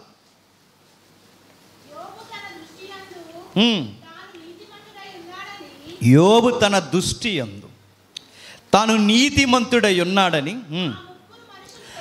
ఆ ముగ్గురు మనుష్యులు తెలుసుకొని అతనికి ప్రత్యుత్తరము చెప్పుట చాలించిరి. అప్పుడు రాము వంశస్థుడును, ఏ వంశస్థుడట? మీకు ఏదో గుర్తు రావాలి. ఏ వంశస్థుడట? రాము. అంటే ఈ రాము, హాము, సేము, ఈ పేర్లు, ఈ సౌండ్లన్నీ ఎక్కడే అనుకుంటున్నారు? మా సనాతనం అని చెప్తున్నారు ఈ మధ్య. అంత లేదు. ఈ పేర్లన్నీ సనాతనం కాదు. ఈ పేర్లన్నీ సెంట్రల్ ఆసియాలో ఉన్న పేర్లు. మీకు అర్థమవుతున్నాయి? మధ్య ఆసియా పేర్లు, ఆ తూర్పున పేర్లు. వాళ్ళందరూ చెదిరిపోయి మన ఇండియాకు వచ్చి ఇక్కడ స్థిరపడి మేము రాము, హాము, పాము అన్నారు మనం. అది ఇవన్నీ అక్కడే ఫిలాసఫీలు. అందులో ఒక వంశంలో ఒకడు ఉన్నాడట, రాము వంశస్థుడైన పూజీడిను పెరాకేలు కుమారుడకు ఎలీహు. యోబు దేవుని కంటే తాను నీతిమంతుడై చెప్పుకుంటూ చూసి అతని మీద బహుగా కోపగించాను. చూసారా, వీడికి టెంపర్ వచ్చేస్తున్నట్టు. ఎవరికి? అసలే ముగ్గురు ఏడిపించేస్తుంటే ఇప్పుడు ఇంకొకటి వచ్చినట్టు. ఎవరు చెప్పండి? ఎవడు? ఎలీహు. వీడు అన్నాడట, యోబు మీద కోపగించి, యోబు మీద కోపగించి, యోబు మీద కోపగించి. అడుగుతున్నాను, యోబు మీద ఏమని కోపగించి? యోబు మీద ఏమని కోపగిస్తున్నారు చెప్పనా? యోబు అనలేని మాట యోబు నెత్తిమే పెడుతున్నారండి. మనుషులు అంతేనండి. మనం బాధపడుతుంటే మనకి సంబంధం లేనివి కూడా మనం నెత్తిమే గెంటేస్తారు. వీడు అన్నాడు అంటారు, అంతే. వాడు అన్నాడు కాబట్టి వాడికి అలా జరుగుతుంది అంటారు. వీడు అన్నాడు అంటారు. నిజానికి యోబు అనలేదు. యోబు ఏ మాట అనలేదు తెలుసా? నేను దేవుని కన్నా నీతిమంతున్నాను అన్నాడా? ఎక్కడ అనలేదు. నేను దేవుని కన్నా గొప్పోడినని ఎక్కడన్నా అన్నాడా? అంటే ఆయన ఊరుకుంటాడా? అనలేదు. అనలేని మాట కావాలని చెప్తుంది. అంటే మనం ఒకలా బాధపడితే బయటోడికి ఒకలాగా అర్థమవుద్దట. మనం ఒకలా ఫీల్ అవుతుంటే వాడికి ఇంకో ఫీలింగ్ అర్థమవుద్దట. ఒకరోజు ఎలా ఉందో చెప్పిన గొడవ. ఆడేదో టెంపర్లో ఉన్నాడు. బాగున్నారా అని అడిగాడట వెళ్ళి. బాగోకూడదు అనుకుంటున్నావా అన్నాడు. వాడికి అలాగ అర్థమైంది. ఏమంటాం మరి? అది కాదు అన్నాడట. అది కాదేంటి, ఇంకా ఏమున్నాయి అని అడిగాడట. అది కాదు బ్రదర్ అంటే, బ్రదర్ ఏంటి, నువ్వు ముందు పుట్టావా నేను ముందు, మా అమ్మ మీ అమ్మ ఒకటా అంటే ఆడికి మనం ఏం చెప్పిన ఆడికి అంటే మనం ఆడికి లేదు. ఇక్కడ కూడా ఈ పనికి మనలు ఎలా తయారయ్యారంటే, యోబు ఒకేలా బాధపడుతూ యోబుని అన్నారట, దేవుడి కన్నా ఎక్కువ ఫీల్ అయిపోతున్నాడు అన్నారట. ఏదో పెద్ద నీతిమంతుల్లా, దేవుని కన్నా నీతిమంతుల్లా ఫీల్ అయిపోయి తన గొప్పలు తాను చెప్పుకుంటున్నాడు. యోబు తన గొప్పలకు పోతున్నాడని వీడలాగా అబ్జర్వ్ చేస్తున్నాడట. ఈ 37 అధ్యాయాలు వీళ్ళు మాట్లాడుకుంటున్నారు. సుమారు 30 అధ్యాయాలు వీళ్ళు మాట్లాడుకుంటున్నారు. ఈ ముగ్గురు స్నేహితులు యోబు వీళ్ళు మాట్లాడుకుంటే వీడి మధ్యలోకి దూరిపోయి యోబు యొక్క ముగ్గురు స్నేహితులు ప్రత్యుత్తరం ఏమీ చెప్పకయే యోబు మీద మోపనందుకు ఏంటట, ఏమని చెప్తున్నాడు చూడండి. ప్రత్యుత్తరం ఏమీ చెప్పకే యోబు మీద దోషము మోపినందుకు వారి మీద కూడా బహుగా కోపగించిన. ఎవరెవరి మీద కోపం వస్తుందట? మీకు అస్సలు ఆన్సర్ చెప్పడం రాలేదన్నాడట. అంటే యోబు ఏదో ఫీల్ అవుతున్నాడు. ఆ యోబు మీద దోషం మోపనందుకు అంటే మీరు ఏం చేసినా ఆయనకి సరి అయిన ఆర్గ్యుమెంట్కి మీరు ఆన్సర్ చెప్పట్లేదు. మీరు కాబట్టి అలా ఉన్నారు. కానీ నేనైతే యోబుని కబడ్డీ ఆడేద్దాం అన్నాడట. అప్పుడప్పుడు చూసారండి, మన గొడవల్లో మనం ఏడుస్తుంటే కొత్త వాళ్ళు వచ్చేస్తారు మన జీవితంలోకి. వీళ్ళు ఎందుకు వచ్చారు మనకు అర్థం అవుతుంది. వీళ్ళు వచ్చి ఏం చేస్తారు, మనం ఓదార్స్తారు అనుకుంటారా? మనకు కూడా త్వరలో టెంట్ వేసుకుని ఇలా చేస్తారు. ఎందుకంటే నెక్స్ట్ టెంట్ మనదే, మనం చచ్చిపోతాం. వీళ్ళు వచ్చి చేసేది చూడండి. ఈ కొత్త వాళ్ళు ఎందుకు జాయిన్ అవుతున్నారు? ఉన్న గొడవలు సరిపోలేదంటే ఈ కొత్త వాళ్ళు కూడా జాయిన్ అయిపోయి అంటున్నారట. యోబుకి మీకు అలా నోరు ముంచడం రాలేదు. యోబు చాలా ఎక్కువ మాట్లాడుతున్నారు. నేనైతే ఎప్పటికీ యోబుని ఎప్పుడో ఒప్పించేసి నోరు మూయించేద్దాను. ఏం ఒప్పించేస్తావు, ఏమి నోరు మూయించేస్తావు, ఏం ఒప్పించేద్దామని నువ్వు అనుకుంటున్నావంటే అతడు అంటాడు, యోబు నీతిమంతుడని ఫీల్ అవుతున్నాడు. యోబు నీతిమంతుడు కాదని తన నోటితో నేనే చెప్పిస్తా. అందుకే 4వ వచనంలో, వారు ఎలుహు కన్నా ఎక్కువ వయసు గలవారు గనుక అతడు యోబుతో మాట్లాడవలనని కనిపెట్టుచుండెను. అయితే ఎలుహు ఆ ముగ్గురు మనుషులు ప్రత్యుత్తరం ఏమి ఇయ్యకపోవడం చూసినప్పుడు అతని కోపం రగిలెను. కావున బూజీడైన బరకేలు కుమారుడైన ఎలుహు ఇలాగ మాట్లాడసాని. ఇంకా ఈడు ప్రసంగం ఉండిపోయింది. ఇంకా ఆ ముగ్గురు ప్రసంగాలు అయిపోయినాయి. ఇప్పుడు ఎవడు? ఎలుహు. అంటే ఏమంటున్నాడు చెప్పనా? మీకు వయసు ఎదిగింది తప్ప చెప్పండి, బుర్ర ఎదగలేదు అన్నాడు. చూసారు, వీడు వయసుకు మించిన మాటలు. ఎవరు? ఎలుహు. అసలు మీరు వయసు ఎదిగారు తప్ప మీకు ఏం చెప్పడం చేత కావట్లేదు. నేనైతేనా యోబుని చెడుగుడాడెద్దును, యోబు సంగతి నేను చూద్దును, యోబుకి చెబుతాను. స్టార్ట్ చేశాడు. నేను పిన్న వయసు గలవాడినైనను మీరు బహువృద్ధులైనను ఆ ఏతువు చేతనే నేను భయపడి నా తాత్పర్యము మీకు తెగింపలేదు. ఎప్పటివరకు మీ వయసును బట్టి నేను గౌరవించాను, మీరు పక్క పోండి అన్నాడట. రేపు నుంచి నేను మరలా చెప్తున్నాను, ఎప్పటి వరకు అన్నోడు కూడా రేపు పొద్దున మీ దగ్గరకు వచ్చానే మాట అని చెప్తున్నా, మీరు విశ్వాసులు కాదు, అందుకే మీ సభలు ఆగిపోయినాయి అంటాడు. నిజంగానే అంటాడు. ఇటు సిగరెట్ కాల్చుకునేవాడు కూడా అంటాడు తెలుసా. రేపు పొద్దున మనకన్నా చిన్నోడు అంటే విశ్వాసంలోను భక్తిలోను మనకన్నా త్యాగంలో తక్కువ ఉన్నవాడు కూడా రేపు వచ్చి అంటాడట, మీరు మంచోళ్ళు కాదు, మీకు అందుకే అలా జరిగింది అంటాడట.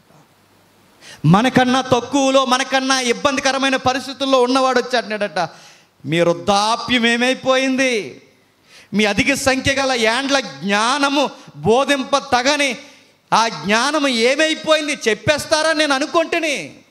అయినను మీరేమి చెప్పలేకపోయారు. అయినను నరులలో ఆత్మ ఒకటి ఉన్నది, సర్వశక్తి గల దేవుని ఊపిరి వానికి వివేచన కలదని. అంటే మీకు దేవుడి జ్ఞానం ఇవ్వలేదు, మీకు ఏదో పెద్ద జ్ఞానం అనుకున్నాను. ఇప్పుడు నేను చెప్పడం స్టార్ట్ చేస్తానని యోబు మీద తిరగబడ్డం స్టార్ట్ చేశాడు. యోబుకి డిఫెన్స్ ఇస్తున్నాడు, యోబుతో మాట్లాడుతున్నాడు, ఘోరంగా మాట్లాడుతున్నాడు. ఎంత ఘోరంగా అంటే వీడు పొగరికిపోయన్న మాట. 36వ అధ్యాయం ముగించేద్దాం. 36వ అధ్యాయం మొదటి 2 వచనాలు. కొంతసేపు నన్ను ఓర్చుకో. ఎవరితో అంటున్నాడు? ఈ ఎలుహు, ఈ పిల్లగాడు అంటున్నాడట, కొంతసేపు నన్ను ఓర్చుకంటే నేను అనే మాటలు నీకు ఎలా ఉంటాయంటే తగలడిపోద్దు, ఓర్చుకో అంటున్నాడట. మాట్లాడుతున్నాడు. ఏం మాట్లాడుతున్నాడంటే వాడు మాట్లాడుతూ ఈ సంగతి నీకు తెలియజెప్తాను, అనగా దేవుని పక్షముగా నేను ఇంకనూ మాట్లాడవలసి ఉంది. ఇంతకీ వీడు ఎవరి పక్షాన్ని మాట్లాడుతున్నాడట? యోబు పక్షాన్ని కాదట. ఎవరి పక్షాన్ని? దేవుని. అంటే దేవుడే నీ లైఫ్లో ఇలా నీకు చేసేసాడు. నీ బిడ్డల్ని చంపేసింది ఎవరంటే దేవుడే. మరో మాట నేను చెప్పనా? అలా అనకపోయిన ఒక మాట నేను చెప్తాను. నువ్వు దేవుడిని తప్పు పడుతున్నావు.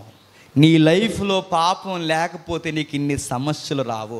దేవుడు నీకు పర్మిషన్ ఇచ్చాడంటే సమస్యలకి నువ్వేదో పాపము చేసావు. నువ్వు పాపివి, దేవుడు గొప్పోడు, నువ్వు పాపివి, దేవుడు గొప్పోడు, నువ్వు పాపివి, దేవుడు గొప్పోడు, నువ్వు పాపివి. దేవుడిని గొప్ప చేయడానికి యోబుని ఏం చేస్తున్నాడు? పాపం చేస్తున్నాడు. అంటే వీడు ఇండైరెక్ట్గా వీడి ప్రసంగం ఎవరిని సపోర్ట్ చేస్తుందో చెప్పనా? దేవుణ్ణి. అప్పుడప్పుడు చాలామంది మనుషులు ఉంటారండి, దేవుణ్ణి గొప్ప చేయడానికి మనుషుల్ని చంపేస్తుంటారు తెలుసా. అప్పుడప్పుడు మనం వెళ్ళి మనకు వాదార్చడం చేత కదా, నేను మరలా చెప్తున్నాను.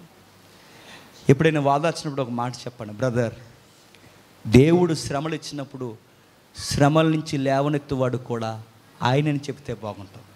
అలా కాకుండా దేవుడు ఎంతైనా గొప్పోడండి, మీరు ఇంకా ఏదో సరి చేసుకోవాల్సింది ఉంది, అందుకే దేవుడు మీకు ఇలా శ్రమలు ఇచ్చేస్తున్నాడంటే ఇప్పుడు ఆడి జీవితంలో దేవుడిని మనం ఏం చేస్తున్నాం చెప్పండి? విలన్ చేస్తున్నాం దేవుణ్ణి వాడి జీవితంలో విరోధిని విలన్ చేసి పడేస్తున్నాం. దేవుణ్ణి సపోర్ట్ చేస్తున్నాను అంటూనే యోబుకి దేవుణ్ణి ఏం చేస్తున్నాడు తెలుసా? విలన్ చేస్తున్నాడు. ఆడు పైపచ్చి కట్టినాడట, నేను దేవుని పక్షంగా నేను మాట్లాడవలసి ఉన్నది, దూరము నుండి నేను జ్ఞానము తెచ్చుకుందును, నన్ను సృజించిన వానికి నీతిని ఆరోపించుదును, నా మాటలు ఏమాత్రం అబద్ధము కావు, పూర్ణ జ్ఞాని ఒకడు నీ ఎదుట ఉన్నాడని తెలుసుకో. ఏమంటున్నాడట? నేనేదో తెంగరోడిని చిన్నోడిని అనుకోక, నేను జ్ఞానిని, సర్వజ్ఞానిని, ఆత్మజ్ఞాని అన్నాడట. ఎవరు మీరు ఎవరి పేరు కానీ చెప్పారు కనుక ఎవరు? ఎలుహు. నేను జ్ఞానిని, ఇదిగో నేను జ్ఞానిని మాట్లాడుతున్నా. నీ ఎదుటున్నవాడు చిన్నోడు కాదు, జ్ఞాని. జ్ఞాని ఎప్పుడు లక్షణాలు అంటే చెప్పినా, జ్ఞాని ఎప్పుడు జ్ఞానిని చెప్పుకోడు. అదే మీకు గుర్తు. అజ్ఞాని ఎప్పుడు ఏమంటాడు చెప్పినా, సామెతలు ఉంటుంది చూడండి చదవాలంటే. జ్ఞాని ఎప్పుడు నేను జ్ఞాని అని చెప్పడు. జ్ఞానంలో ఉన్నాడు ఏమంటాడు చెప్పిన, నాకు చాలా జ్ఞానం ఉందంటాడు. ఎందుకంటే జ్ఞానం లేక అలా అంటున్నాడు. సరుకున్న వాడు గురించి బిల్డప్పులు చెప్పాల్సిన అవసరం లేదు. ఎందుకంటే చెప్పినా ఆడు సరుకే చెప్పుతాడు ఎలాంటోడు. ఎప్పుడు మీరు గుర్తుపెట్టుకోండి, ఒక వ్యక్తిని మనం బాగా పొగుడుతున్నామంటే ఆడికి అంత సీన్ లేదని. ఒక వ్యక్తిని మనం పొగడాల్సిన అవసరం లేదంటే ఆడికి చాలా సీన్ ఉందని. ఇది సైకాలజీ అంతే. ఈడు అంటున్నాడట, నీ ఎదుటిన్నవాడు ఎవడో చెప్పినా జ్ఞాని, డిక్షనరీ ఉందని మర్చిపోక అన్నాడట. నేను చాలా దూరం నుంచి జ్ఞానం సంపాదించుకున్నానని ఇలా బాధ పెడుతున్నాడు. అప్పుడు అన్నాడు దేవుడు, 38:2 ముగించేద్దాం. 38:2 జ్ఞానము లేని మాటలు చెప్పి ఆలోచన చెరుపుచున్న వీడేవాడు అన్నాడు. ఆడేమన్నాడు, ముగించేద్దాం. వాడేమన్నాడు, నేను జ్ఞానిని అన్నాడు. దేవుడేమన్నాడు, ఈ జ్ఞానం లేనాడు ఎవడన్నాడు. చూసారా, ఈ జ్ఞానం లేనాడు ఎవడు? యోబు. ఎవడాడు? చాలామంది జీవితాల్లో ఇలాంటి జ్ఞానులు ఉంటారు. ఇలా జ్ఞానులు కాదు చెప్పండి, అజ్ఞానులు. వీళ్ళందరూ మనం వాదార్చడానికి కాదు, మనం చంపేయడానికే వస్తారు. అందుకే మీరు జాగ్రత్త.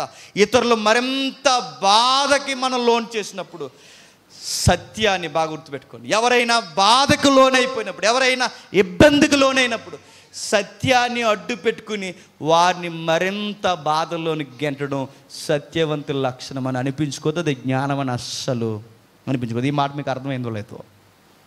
ఎవరైనా బాధలు ఉన్నప్పుడు సత్యాన్ని, అంటే వాక్యాన్ని అడ్డు పెట్టుకుని ఆ వాక్యము చేత వారిని ఇంకా బాధల్లో గింటాడు, అది వాక్యానుసారం కాదు, సత్యవంతుల లక్షణం కాదు. అసలు ఆడు సత్యవంతుడే కాదు. అసలు ఈ జ్ఞాని కదా, ఇది అజ్ఞాని. ఎందుకు చెప్పిన, వాదార్చి లేవడెత్తడానికి బదులు పైపచ్చికి దేవుడిని హీరోని చేయడానికి చెప్పండి యోబుని జీరోని చేస్తున్నాడట. అలాంటి టైంలో బాధపడుతున్నప్పుడు దేవుడు అన్నాడు, యోబు సుడిగాల నుండి ప్రత్యక్షమై మాట్లాడుతూ జ్ఞానము లేని మాటలు చెప్పి ఆలోచన చెరుపుచున్న వీడెవరు, పౌరుషము తెచ్చుకో అన్నాడు. ఏమనాలట, పౌరుషము తెచ్చుకో. ముగించేస్తాను ఇక.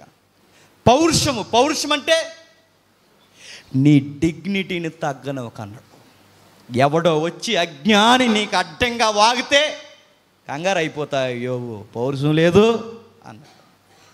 సమస్యలు వచ్చి నిన్ను కుమ్మేస్తుంటే, రోగాలు వచ్చి నిన్ను తడిమేస్తుంటే, ఆర్థిక ఇబ్బందులు వచ్చి నిన్ను పగబెడుతుంటే, నీ మీద నీ వారే తిరగబడుతుంటే, చివరికి నిన్ను అతలాకుతలం చేస్తే నీ డిగ్నిటీ తగ్గిస్తున్నావా?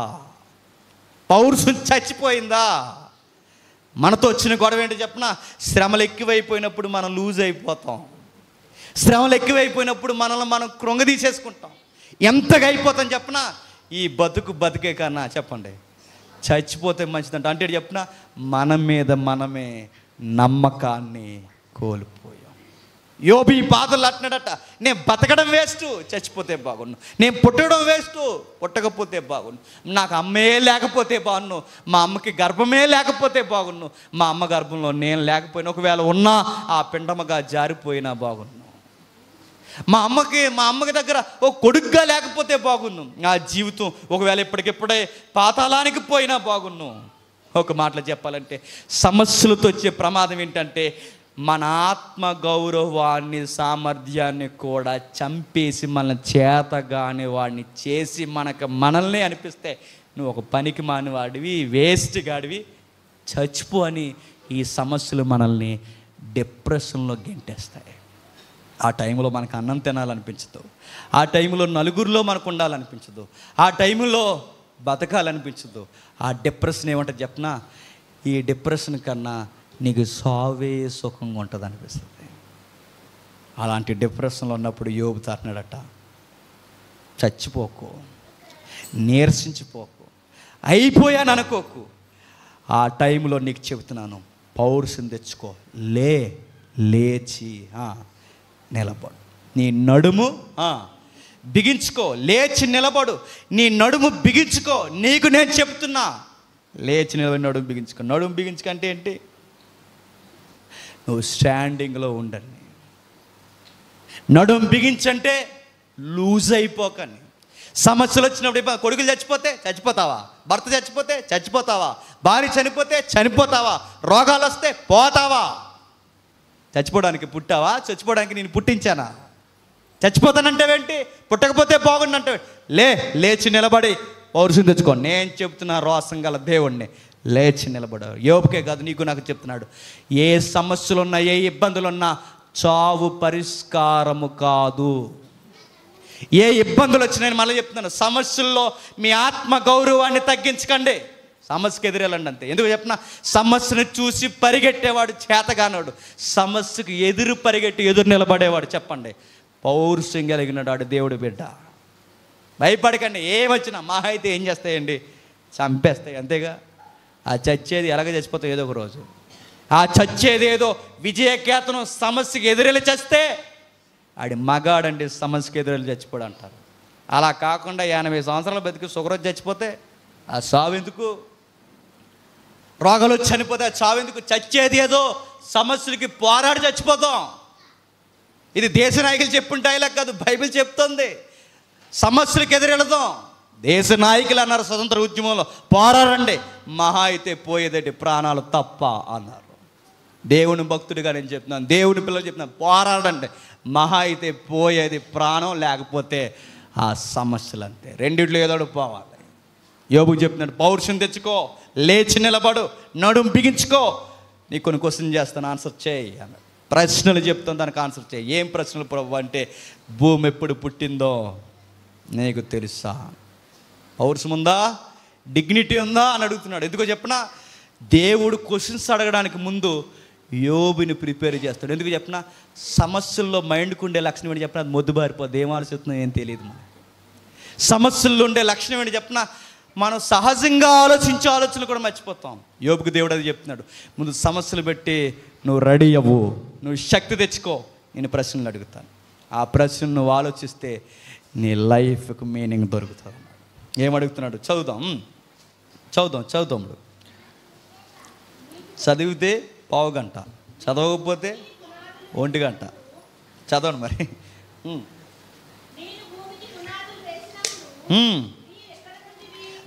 నేను భూమికి పునాది వేసినప్పుడు నీవెక్కడ ఉంటివి? నీకు వివేకము కడిగిన ఎడల చెప్పుము, నీకు తెలిసిన ఎడల దానికి పరిమాణము నియమించిన వాడు ఎవరో చెప్పుము. ఆ క్వశ్చన్స్ అడుగుతున్నాడు, దాని అర్థం ఏంటి చెప్పిన ఒక రైటర్ బలా అన్నాడండి. భూమి ఎప్పుడు పుట్టిందో, నక్షత్రాలు ఎప్పుడు పుట్టాయో చెప్పు అంటే ఆ మాటకు అర్థం ఏంటి చెప్పిన, దేవుడు తన డిస్కషన్లోనికి, దేవుడు తన సృష్టి క్రమంలోనికి ఎవరిని ఆహ్వానిస్తున్నాడో తెలుసా? యోబుని. అంటే ఒక మట్టి మనిషిని, అంటే తన పరిపాలన సభలోనికి ఒక మట్టి మనిషిని ఆహ్వానిస్తున్నాడంటే దేవుడు యోబుని గౌరవిస్తున్నాడు. ఈ మనుషులు మనల్ని గౌరవించకపోవచ్చు, కానీ దేవుడు మనల్ని గౌరవిస్తాడు. మన దేవుడు ఎలాంటి చెప్పినా, గౌరవం లేని మనల్ని గౌరవిస్తాడు. మీరు కావాలంటే చూడండి, యేసుప్రభు వారు భూమి మీదకి వచ్చినప్పుడు అందరూ ద్వేషించిన స్త్రీని ఆయన గౌరవించి అన్నాడు, మేడం అన్నాడు. తెలుగులో అమ్మా అన్నాడు, మేడం అన్నాడు. ఎవరిని? వ్యభిచార స్త్రీని ఏమన్నాడు ఆయన?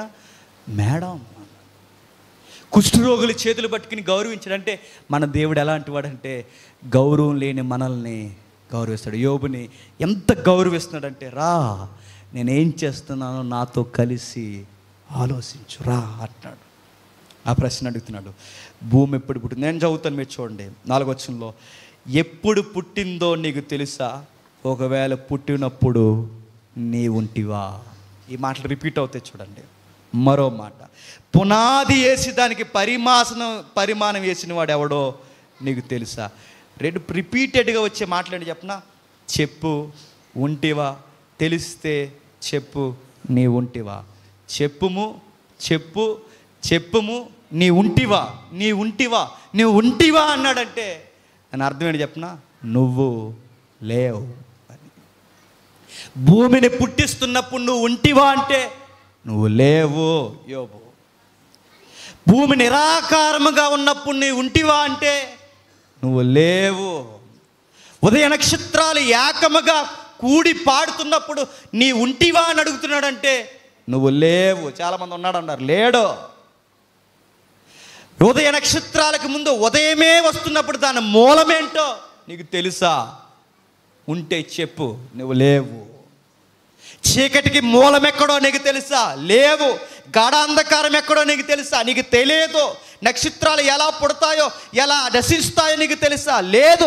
అరుణోదయం నీకు తెలుసా? ఉదయం నీకు తెలుసా? వెలుగు నీకు తెలుసా? చీకటి నీకు తెలుసా? వీటి పుట్టికలు నీకు తెలుసా? నీకు తెలుసా తెలుసా అంటున్నాడంటే నీకు తెలియదు.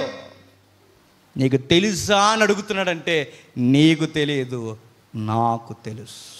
ఎందుకు చెప్పినా, ఇవి పుట్టక ముందే నేనున్నవాడును, అనువాడను, ఆది అంతం లేనివాడిని, నేను ఉన్నవాడును. ఎందుకు వీటిని అడుగుతున్నాడు? పుట్టుకను గూర్చి ఎందుకు అడుగుతున్నాడు? చీకటిని గూర్చి ఎందుకు అడుగుతున్నాడు?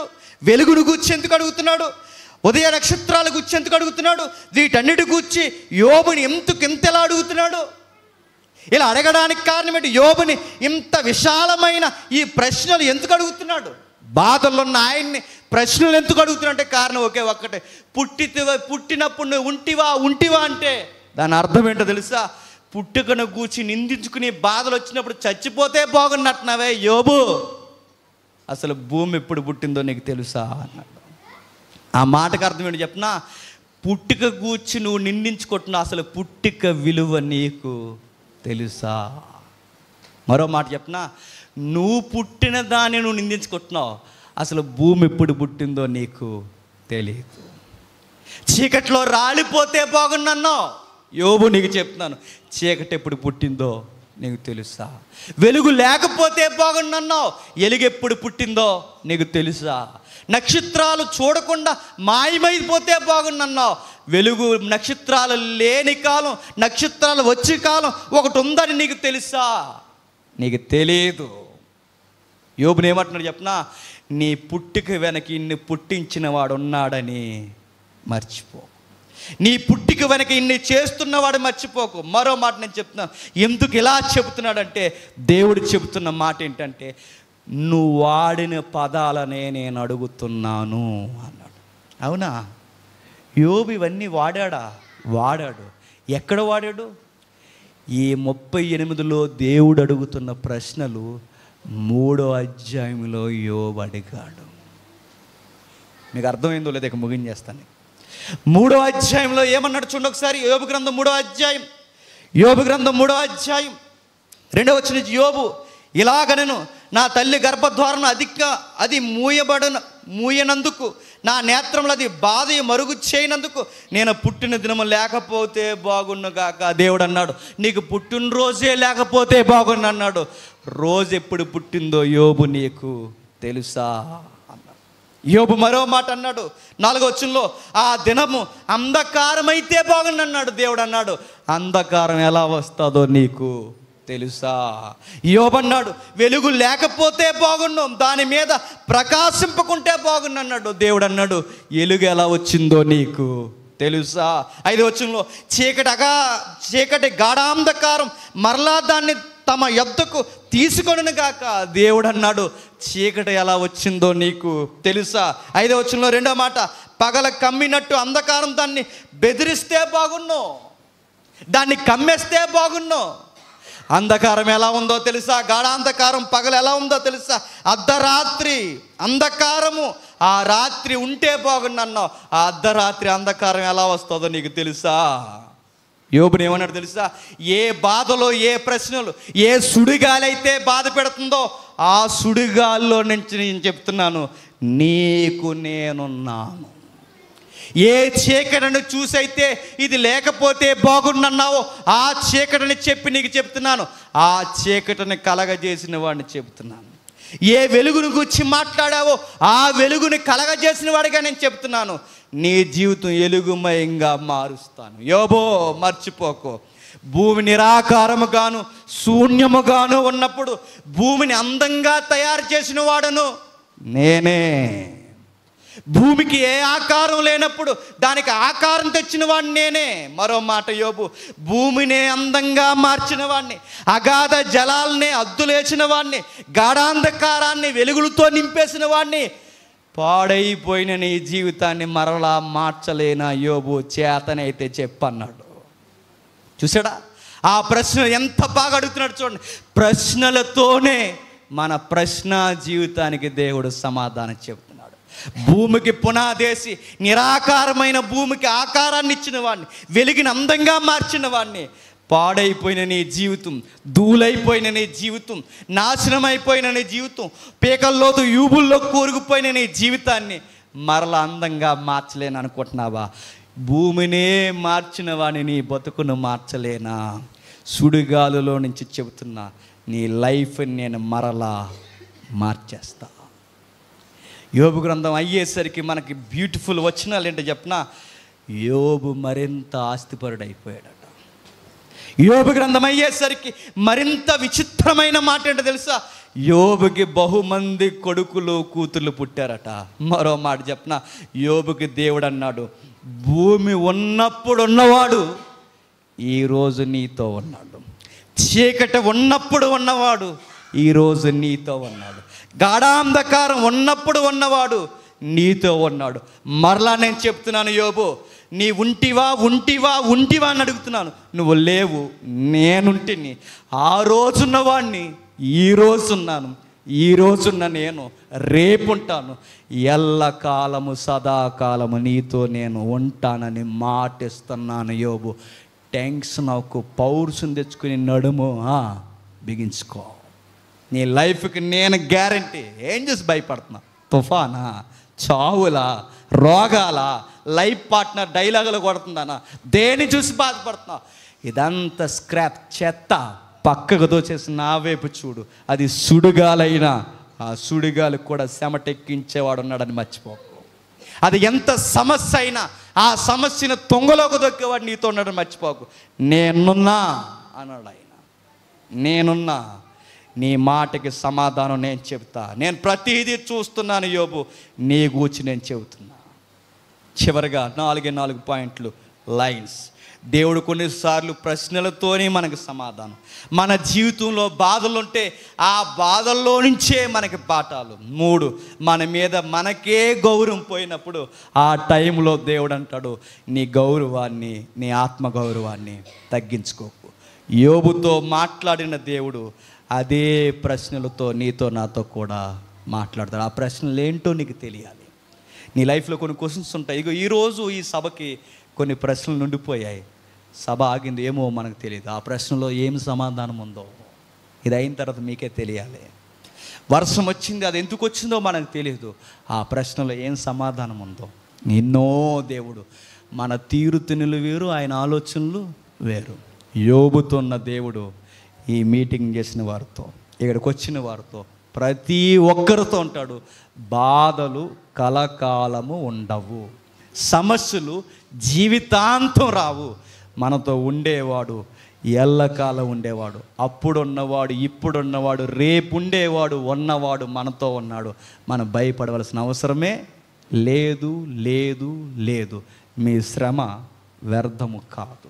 గిన్నెడు చల్లి నిలిస్తేనే దేవుడు మర్చిపోను అన్నాడు. ఆయన కొరకు మీరు 2 రోజులు సభలో కష్టార్జితాన్ని, మీ సమయాన్ని, మీ రెక్కల కష్టాన్ని పెట్టారు. జనాలు చూడకపోవచ్చు గాక, కానీ మీ కష్టాన్ని చూసేవాడు ఒకడు ఉన్నాడని మాత్రం మర్చిపోకండి. మీకు ఇక్కడ కితాబు రాకపోవచ్చు, కానీ ఒకరోజు పరలోకంలో సభ ఆగిపోయినందుకు మీ బాధ, మీ కష్టం నాకు తెలుసు, మీ ప్రయాస నాకు తెలుసు, రండి నిత్య జీవాన్ని స్వతంత్రించుకోండి అన్న ఒక పిలుపుని మీరు వింటారని మాత్రం మర్చిపోకండి. మనకు కావాల్సింది ఈ కిరీటాలు కాదు, మనకు కావాల్సింది ఆ నిత్య జీవ కిరీటాలు. చూద్దాం, దేవుని వైపు చూసి నేరుగా ముందుకి సాగిపోదాం.